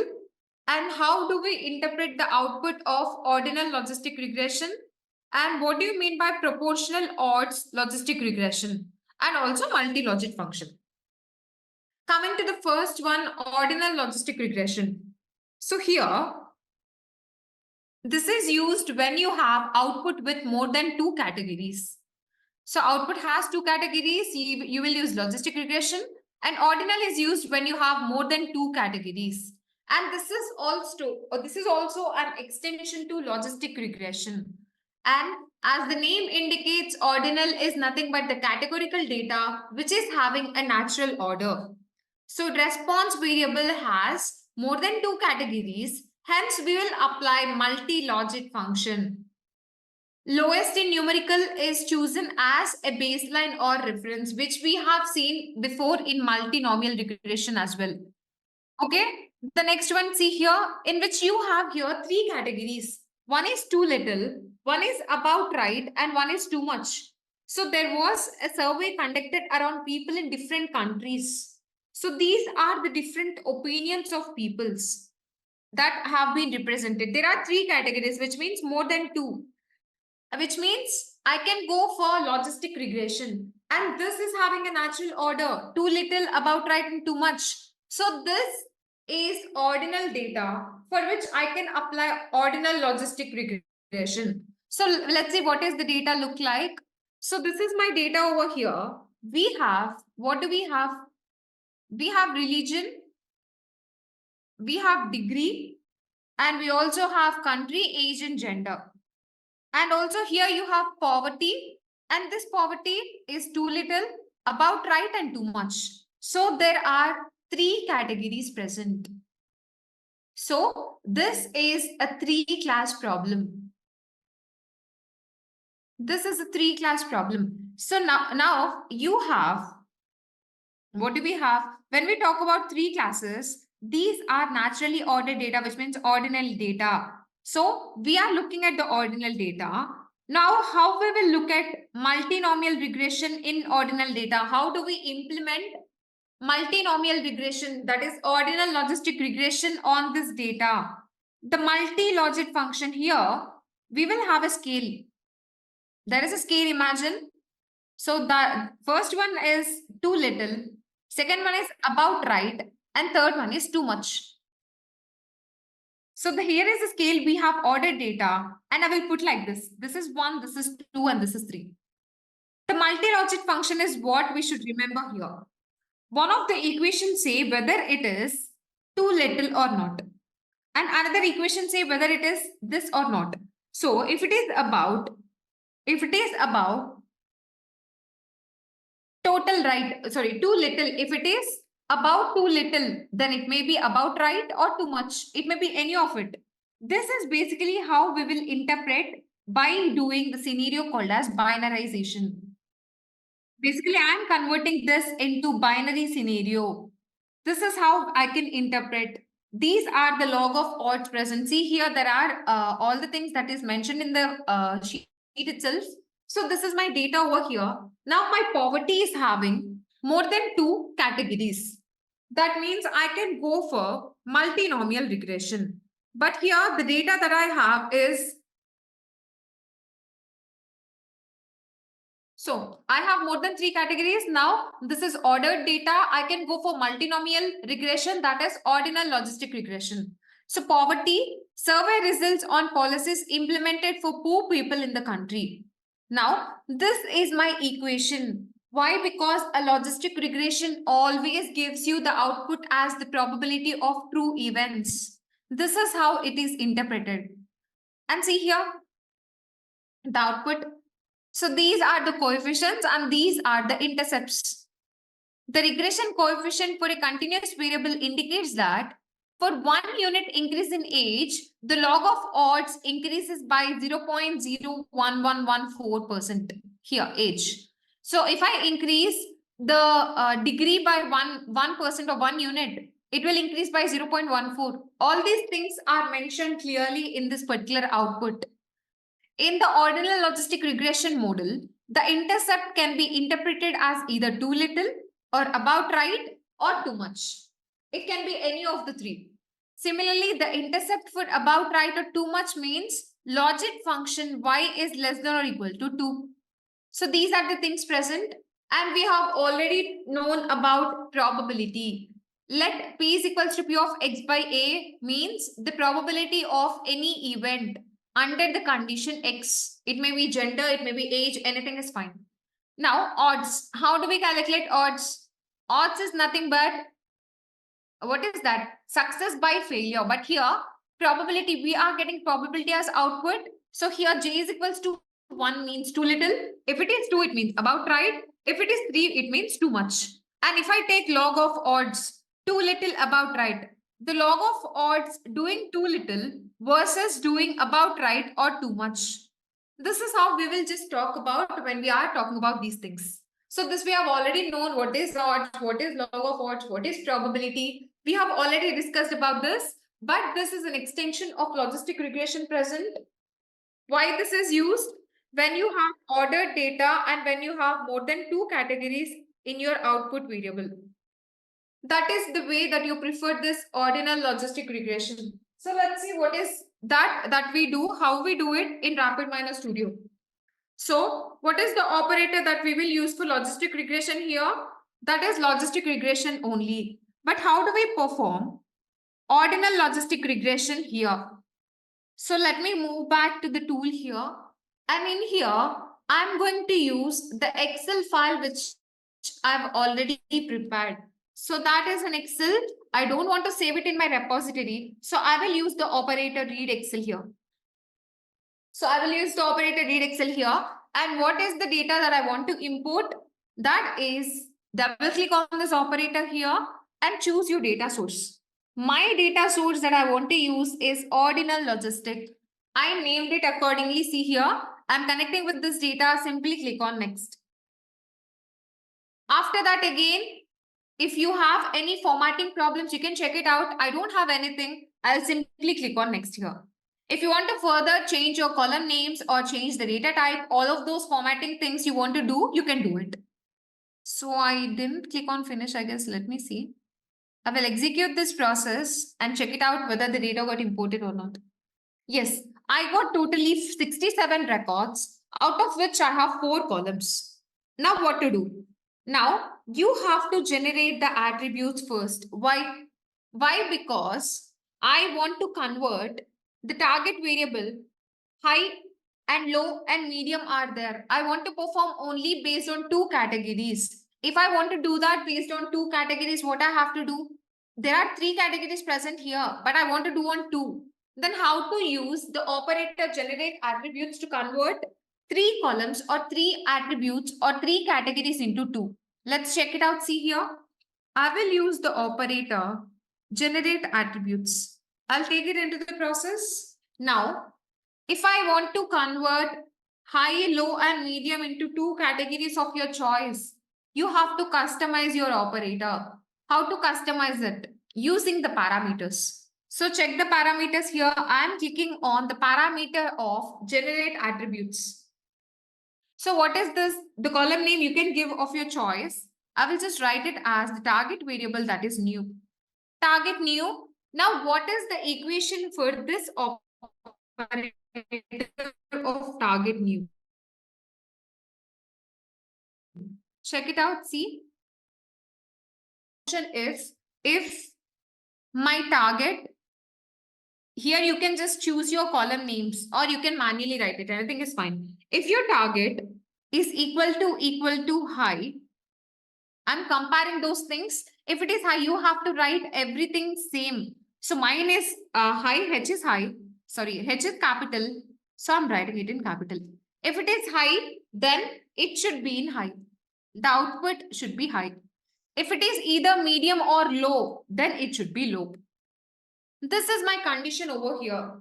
I want to create a new column in which I want to just consider 2 categories in my output variable, not 3 categories. Anything is fine, but I want to show you this operator purpose, how to use this generate attributes. I'm generating a new column which I named it as target new. And what is the description or what is the formula that I've written for that particular column? If the value present in target column is high, the output should be high. If it is not high, then the output should be low. So see here, I will click on apply and I will click on apply again and I will execute this process. Now this is target which is already there and this is target new. What happened in target new? Wherever high is there, that will be high and remaining everything will be low. I got 2 categories. This is the use of the operator generate attributes. After generating the attributes, what you have to do? You have to select your attributes. So check it out. I'm selecting my attributes using the option called as select attributes. Now, what do you want to do? I want to exclude the column target. I don't want target column to be there in my analysis process. So I will use select attributes. I will go to this drop down. I will exclude one column or one attribute. What is it? That is target. Target, fine. Now execute the process and check whether that target got deleted or not. So I will execute this process. And now see, there is only target new column. There is no target column now. After that, you have to set this column as your output variable because this regression, logistic regression or linear anything is a supervised machine learning algorithm in which the output variable is mandatory to be there. So in order to set a column as output variable, what you have to do? You have to use the operator set rule. So take your operator into the process over here. Now how to customize this one? Using the parameter of this operator. So check out this one. Click on this edit list and choose the column which you want to set it as a dependent or label or target. So target new, and I want to check it out as What is it? Label. I want to check it out as label and click on apply. Click on apply. Now what?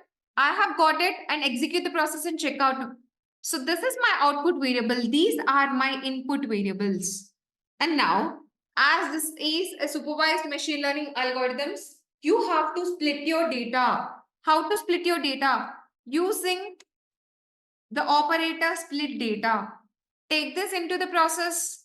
As we already told before, split data needs to be done manually. How? With the help of parameters. So go to this parameters of split data and just write the percentages of whatever you want. One is 70 of mine and another one needs to be 30%. So 0.3. I've written all these things and simply click on OK.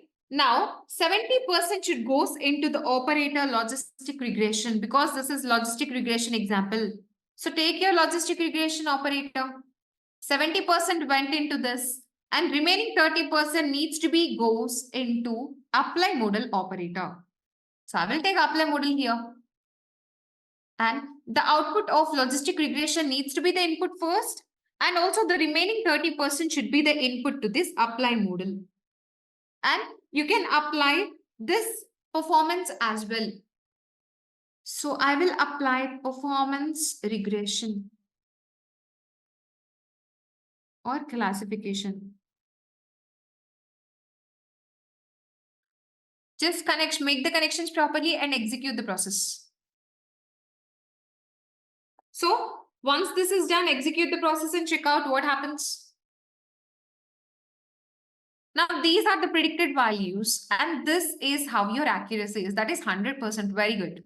So, what is that I've done in this entire process, everybody? So, here I have taken a data set which I have created manually, which is having a column called as target column. If you want to see the original data as well as the data that we have done this process on, what you have to apply? You have to apply the operator multiply. So take this operator into the process wherever you want to generate it. So check it out here. So I will take one, copy to the response put directly, and another copy for generating the attributes.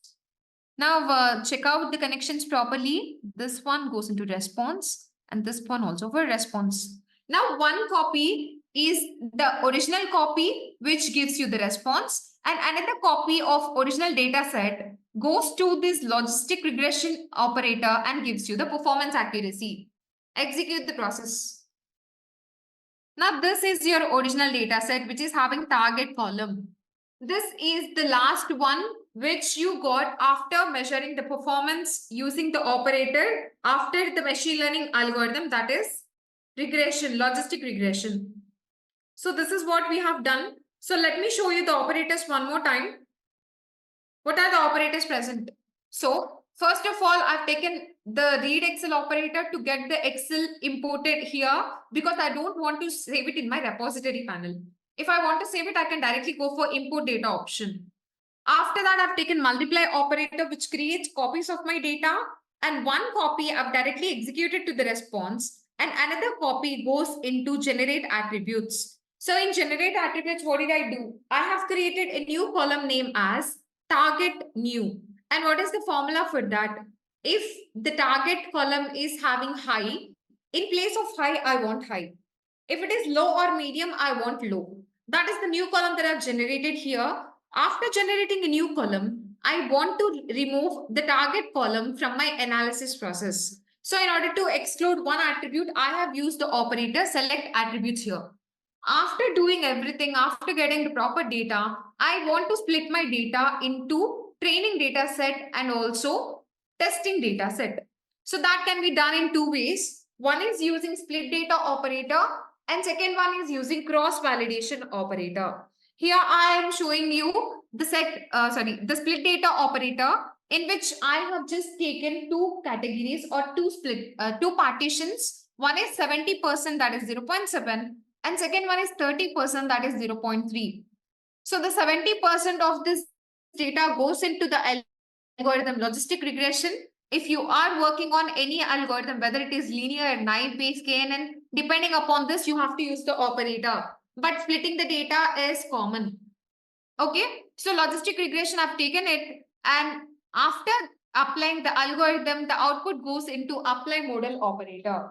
And the remaining 30% of my partition that was left out, that also goes as input into apply model. After that, I have to measure the accuracy. So I have just connected this to the operator performance. And finally, I have connected my performance operator to the response ports. When I execute this process, I will get three outputs. One is for the original data, which is multiplied.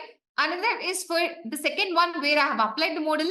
And third one is regarding the accuracy. This is what is there when we are applying this algorithm. So these are the original values and these are the predicted values. This is how it is. Okay, now I will also show you one more thing. How to do it here, polynomial regression and all. We have discussed about simple linear and also I have shown you multiple linear as well. I will show you the next one, which is polynomial regression operator, which is there. So let me go back and delete the things that we have created before. Now I will delete this one as well. Now the next one is I want to show you the operator present, which is polynomial regression. So what is this useful for? So first, I will not take any data, any Excel file from my local machine or the inbuilt data sets. I'm not taking anything. I'm simply using the operator generate data. Generate. If you want to generate data, you have to use generate data. If you want to just create columns, you have to use generate attributes. So generate data is used. Take it into the process. And then what? If I want to customize how many columns I want and what is the function that I want to use, you have to do it in the parameters. So the parameters of generate data is having multiple things in which I will choose it to be polynomial. Because we are talking about polynomial regression. So polynomial, and if you want to change all these things, you can change these things. I'm not changing anything. After that, I will use or I will execute the process and show it to you first.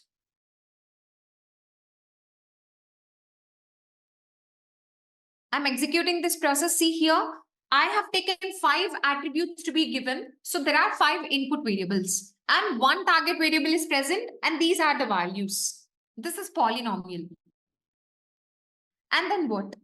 And then now I am going to use the operator polynomial regression. So you can split it if you want, but I don't want to split. I will take the entire data and show it to you. You can split the data into 70 and 30% as well. Anything is fine. So polynomial regression, I'm taking it here. And in the polynomial regression, you can check out the parameters if you want. You can check out the parameters, but I'm not changing anything. I'm keeping it as is. And after polynomial regression, I will just use the operator same, which is apply model. Take it into the process. So this one needs to be the input for this, and this one needs to be the input for this. After applying the model, I have to measure the performance. So I will take this performance here and I will execute the process.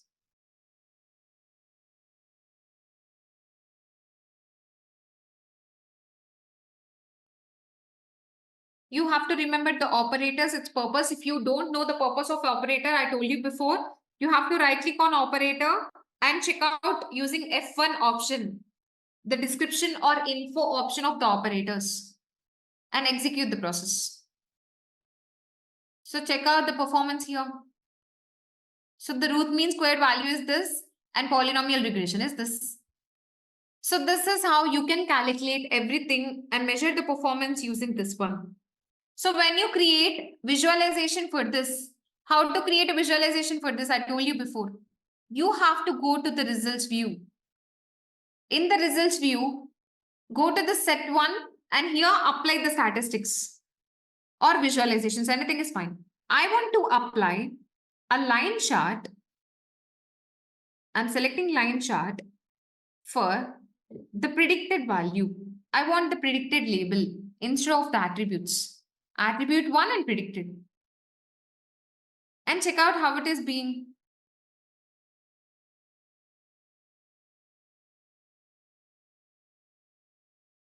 Prediction is fine. And what about the next one? So you can apply various things here and you can get the output.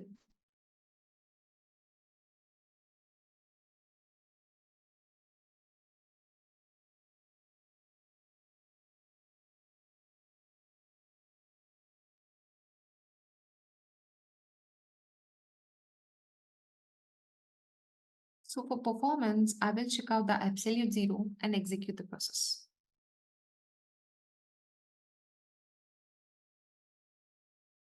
Just give it a moment. So this is showing the prediction values. Maybe I will take here 1.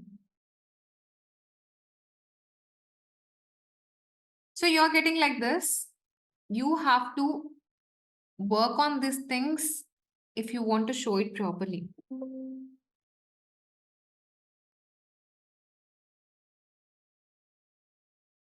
So these are the predicted values. You will get at the same time the attribute 1 values as well. This is not showing me correctly. Maybe I will show it later.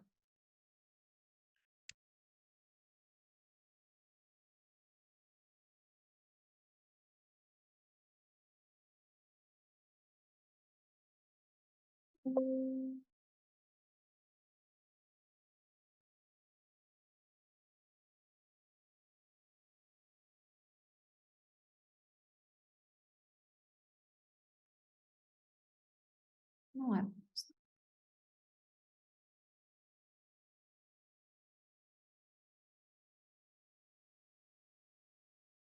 if I check out the data points, then it will be fine, I guess. So this needs to show the visualizations properly, which I'm not getting currently. Okay, absolute zero, I will check it out. If you want anything else, you can check it out here, but I will execute this process. So these are the predictions fine, and statistics I got, and visualizations. When I do this visualization here,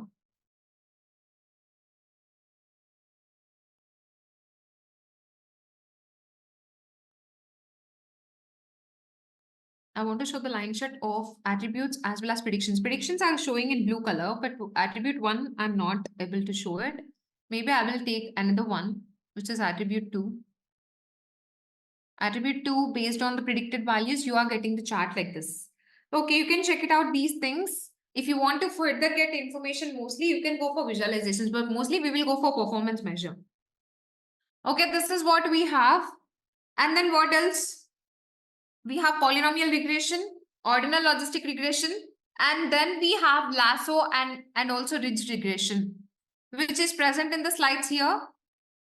So multinomial is done, ordinal is done. The next one is lasso and ridge regression. Let me open the slides for you. So the next one that we have is lasso and ridge regression. So what is this lasso and ridge regression? So any machine learning algorithm should undergo certain process, whether it is a classification model or it is a regression model. So first step, what you do here is you will apply a base model, which is a baseline we already know. We will apply a base model and we will evaluate this model and we will tune it. What we will do? We will evaluate this model and we will tune the model. How do we tune the classification model or classification methods? So you have classification and you also have regression. How to tune the classification methods or classification models? Using hyperparameters. Using hyperparameters. Now, we keep changing these hyperparameters and we try to find out which value is giving us the better results, which I've already told you in k-means, all those things. K and then we have hyperparameter. So classification models or classification methods, we will tune this using hyperparameters. So hyperparameters is nothing but the methods which we keep altering the values of this, and we will find out which value is giving me the better results. That will be the output. In regression case, in this case, what did we learn before? How do we try to tune a regression model? How do we tune a regression model? By transformations. You already know about transformations, which you have learned before in data preprocessing. So we will tune a regression model by transformations. Now, how do we measure the success of regression models? We will measure this with the help of the hyperparameter, which gives us the better results. Now, what about regression models? How do we measure the success of regression models? Here, we look into R squared value, which is also known as goodness of fit. So, we will look into the R squared value in order to measure the performance of this regression models. Now, what is that? So here, what is the best model theoretically? When do we declare a model as a best model? The best model is basically the perfect fit model. The best model is basically the perfect fit model. That means the error should be equal to 0. Error, you already know about it. When we subtract the original values with the predicted values, we will get the error. And if the error is equal to 0, then automatically we will get the accuracy as 100%.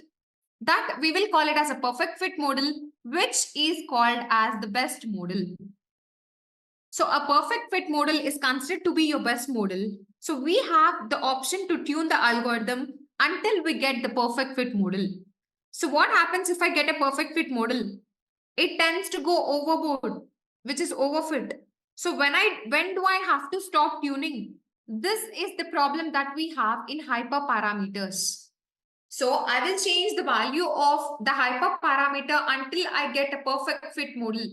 But when I go overboard, when I get the values overboard, I get an overfit. So when do I have to stop tuning this hyperparameters? That is the problem that I have in hyperparameter tuning. So in regression, we try to control this hyperparameter tuning by regularization technique.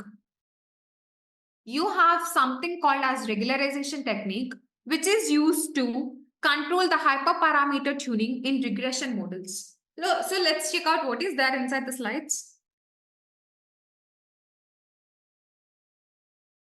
So here, in this particular module, we are about to cover the first one is unbiased model, which is OLS, which we have already discussed before. And what is R squared and what is adjusted R squared, and what is underfitting and what is overfitting, and what do you mean by bias and variance, and what is regularization, and L1 and L2 regularization. Okay, these things we are about to cover in this. The first one is transformations.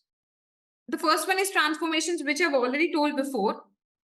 So you have residual values, which are also called as predicted values. You have residual values, which is also called as predicted values. And if we plot the predicted values with some independent variables, you will get a chart like this: homoscedasticity and heteroscedasticity. We already talked about this before. Now, how to fix it? Using transformation techniques. And what do you mean by underfit and what do you mean by overfit? This is the right fit and this is underfitting, and you have a lot of curves which you can see here. The third one, which is overfitting. Now, high bias, just right, and high variance, underfit, right, and overfit. And what is R squared value and adjusted R squared value? What is R squared value and what is adjusted R squared value? So you have the basic equation. See here, how accurate is your model, which we will measure using R squared value. So R squared value formula is given like this. This is the basic equation of R squared. So the drawback of this is, with new variables added to the model, R2 value only increases or remains constant. We cannot judge the accuracy of the model using R2, which is the new variable. So what happens?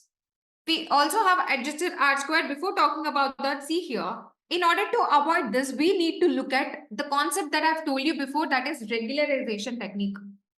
We have to look at regularization technique. So in this regression or regularization technique, we are trying to look at the overall regression value or overall R squared value.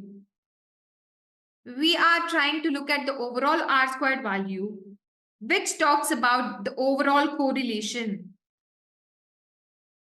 Which talks about the overall correlation. It tells about how well your equation is trying to help you to predict the values. You also have something called as adjusted R square. So what is the difference between R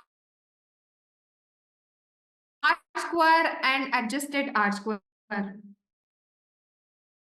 What is the difference between R square and adjusted R square value? So here, R square value tends to get influenced by the number of columns or number of fields. This R square value tends to get influenced by the number of fields or number of columns. Whereas adjusted R squares, it gets impacted only by correlation between the variables. This gets impacted only by correlation between the variables. So what is the difference between R squared and adjusted R square?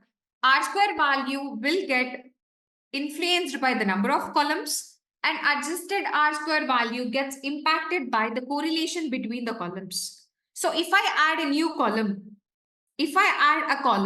now R squared value tends to increase because it gets influenced by the fields. If I remove a column, then it also impacts the R square value. This is the true formula for R square and adjusted R square. See the formula here that is given here.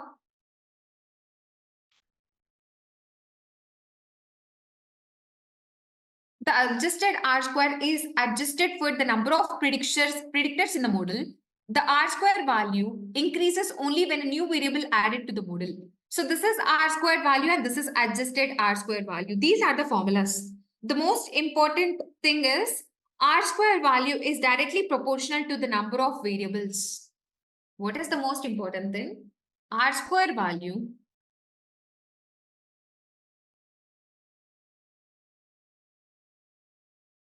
R square value is directly proportional to the number of variables, means number of columns. This is nothing but R square and adjusted R square. This talks about the overall correlation, and adjusted R square will get impacted by the correlation between the variables. So this is the thing present, and then you have bias and as well as variance. So what is bias and variance? When we are talking about overfitting and underfitting, these terminologies we will use, that is bias and variance. So what do you mean by bias? See here. Bias means we are deviating from the target. The deviations from the target is nothing but bias. And what about variance? You already know about variance. Variance means there is no spreading. There is no consistency spread out. That is nothing but variance. We need a model with low bias and low variance. This is basically what we are trying to achieve here. So if you add more variables, then what happens? The variation obviously increases. If you don't add variables, it tends to become bias. In order to avoid this bias, what we do is we will add variables. If I add variables, then the variation increases. If I don't add it, it will become more biased. So in order to avoid this bias, I will keep adding the variables. But we cannot keep adding them because it leads to overfitting. I don't want overfit. I want the perfect fit. So in order to avoid this overfit, we have again two methods. One is reducing the model complexity, and second one is regularization. See here, that is present here in the sheet itself. So accuracy of our model is high when we have less error, which means low bias and low variance. For example, in polynomial regression, the best fit line is not a straight line. Instead, it is in the form of a curve. As we add more variables or parameters to our model, the complexity increases, which results in high variance, that is overfitting. In order to avoid this overfitting, we have to reduce the model complexity or we have to go for regularization technique. These are the points that you need to remember. And what about regularization? Regression, we try to minimize the error term. So error is nothing but the difference between actual values and predicted values. We are reducing this in regularization technique. And we have to optimize the coefficients present in the expression. and it is used to overcome overfitting. And we will use normalizing the parameters. And there is something called as feature selection. So what is feature selection? It is also called as lasso or shrinkage technique.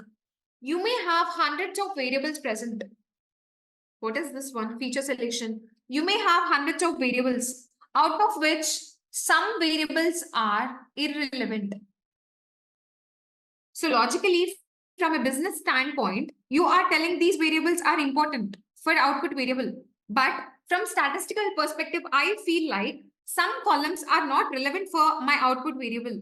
In such cases, whatever the variables are irrelevant, I will try to make its coefficient as 0.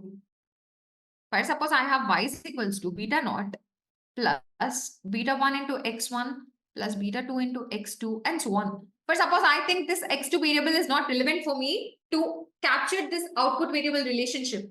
So what I do, I will make the coefficient of this variable as 0 so that this entire value becomes 0.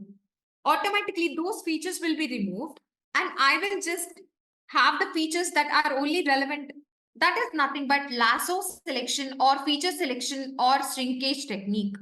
So see what happens here. So it works with high dimensional data and coefficients should not be too huge. If we have a coefficient which is large, then small change will result in large difference. 0 values are assigned to the coefficients which are not relevant. That is what we talked about before.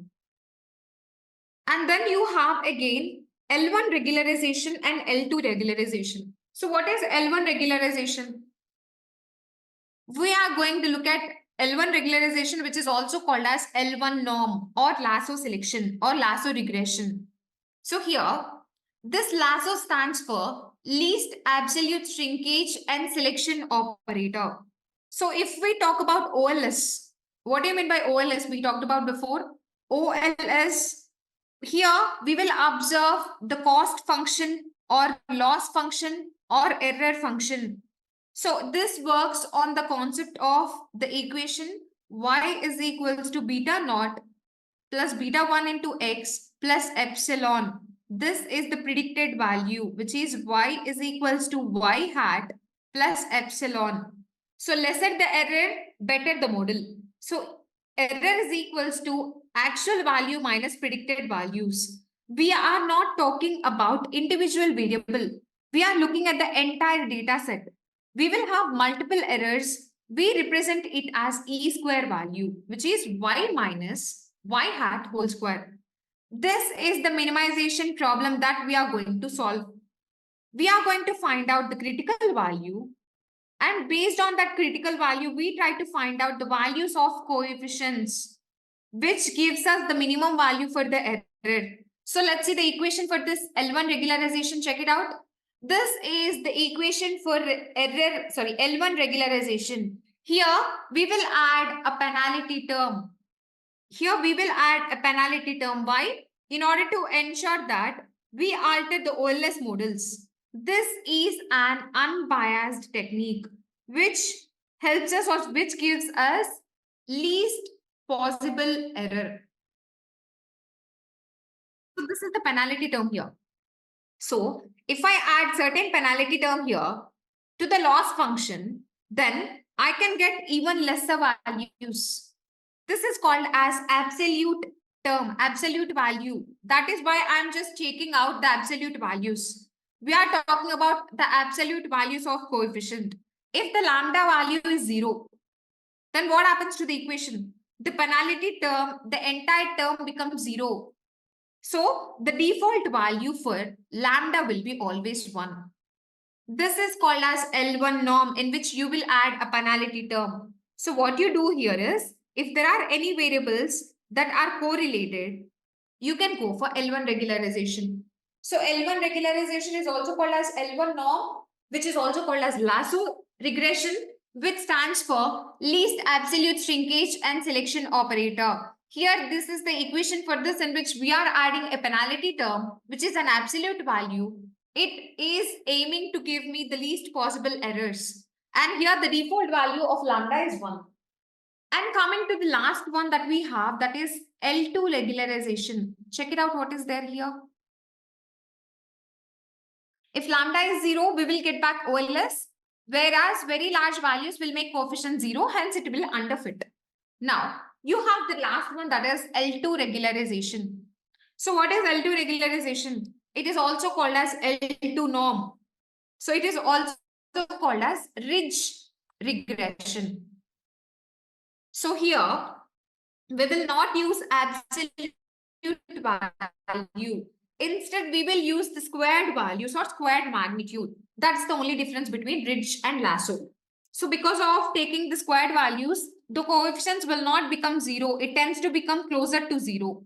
See here. So the same equation, the change is there we are taking the absolute value for this. Here we are taking the squared magnitude. That is the only difference. So this is the last one that we have in the concepts of regression model, that is L2 regularization. And the next one that we have is about black box techniques, which we will talk about in next session. Let's see what is present in the mind map regarding the regression. Then we will close this one. So regression model, you have a lot of things to discuss about, in which you have multiple linear regression, which we have seen, and non-linear regression, which we have seen, simple logistic, multiple logistic, multinomial, and also ordinal. And also we have the black box techniques which are present, which we will see in the next session. So what is simple logistic regression, everybody? If our output variable is discrete, which is having binary data, then an input variable is single, you will go for simple. If your output variable is discrete with 2 categories and you have multiple input variables, you will go for multiple logistic. And you have multinomial when you have more than 2 categories and the output variable is discrete. That is multinomial regression. And what about ordinal regression? If your output variable is discrete with more than 2 categories and you have ordinal data, you will go for ordinal regression. And there is also something called as Poisson regression, which talks about count. If your output variable is count, you will go for Poisson regression. And you also have negative binomial, excessive zero, and advantage of regression and disadvantage of regression. And why do we use regularization technique? All these things are present properly in the mind map. You can go through these things. And I have also shown you different types of operators. That is how to perform simple linear regression, how to perform multiple linear regression, and how to perform logistic regression and also polynomial regression. All these things we have seen how to do it in RapidMiner Studio as well. So coming to the next session, which is tomorrow, we will talk about the black box techniques, that is neural networks. So I hope this session is helpful for you, everybody. Thank you.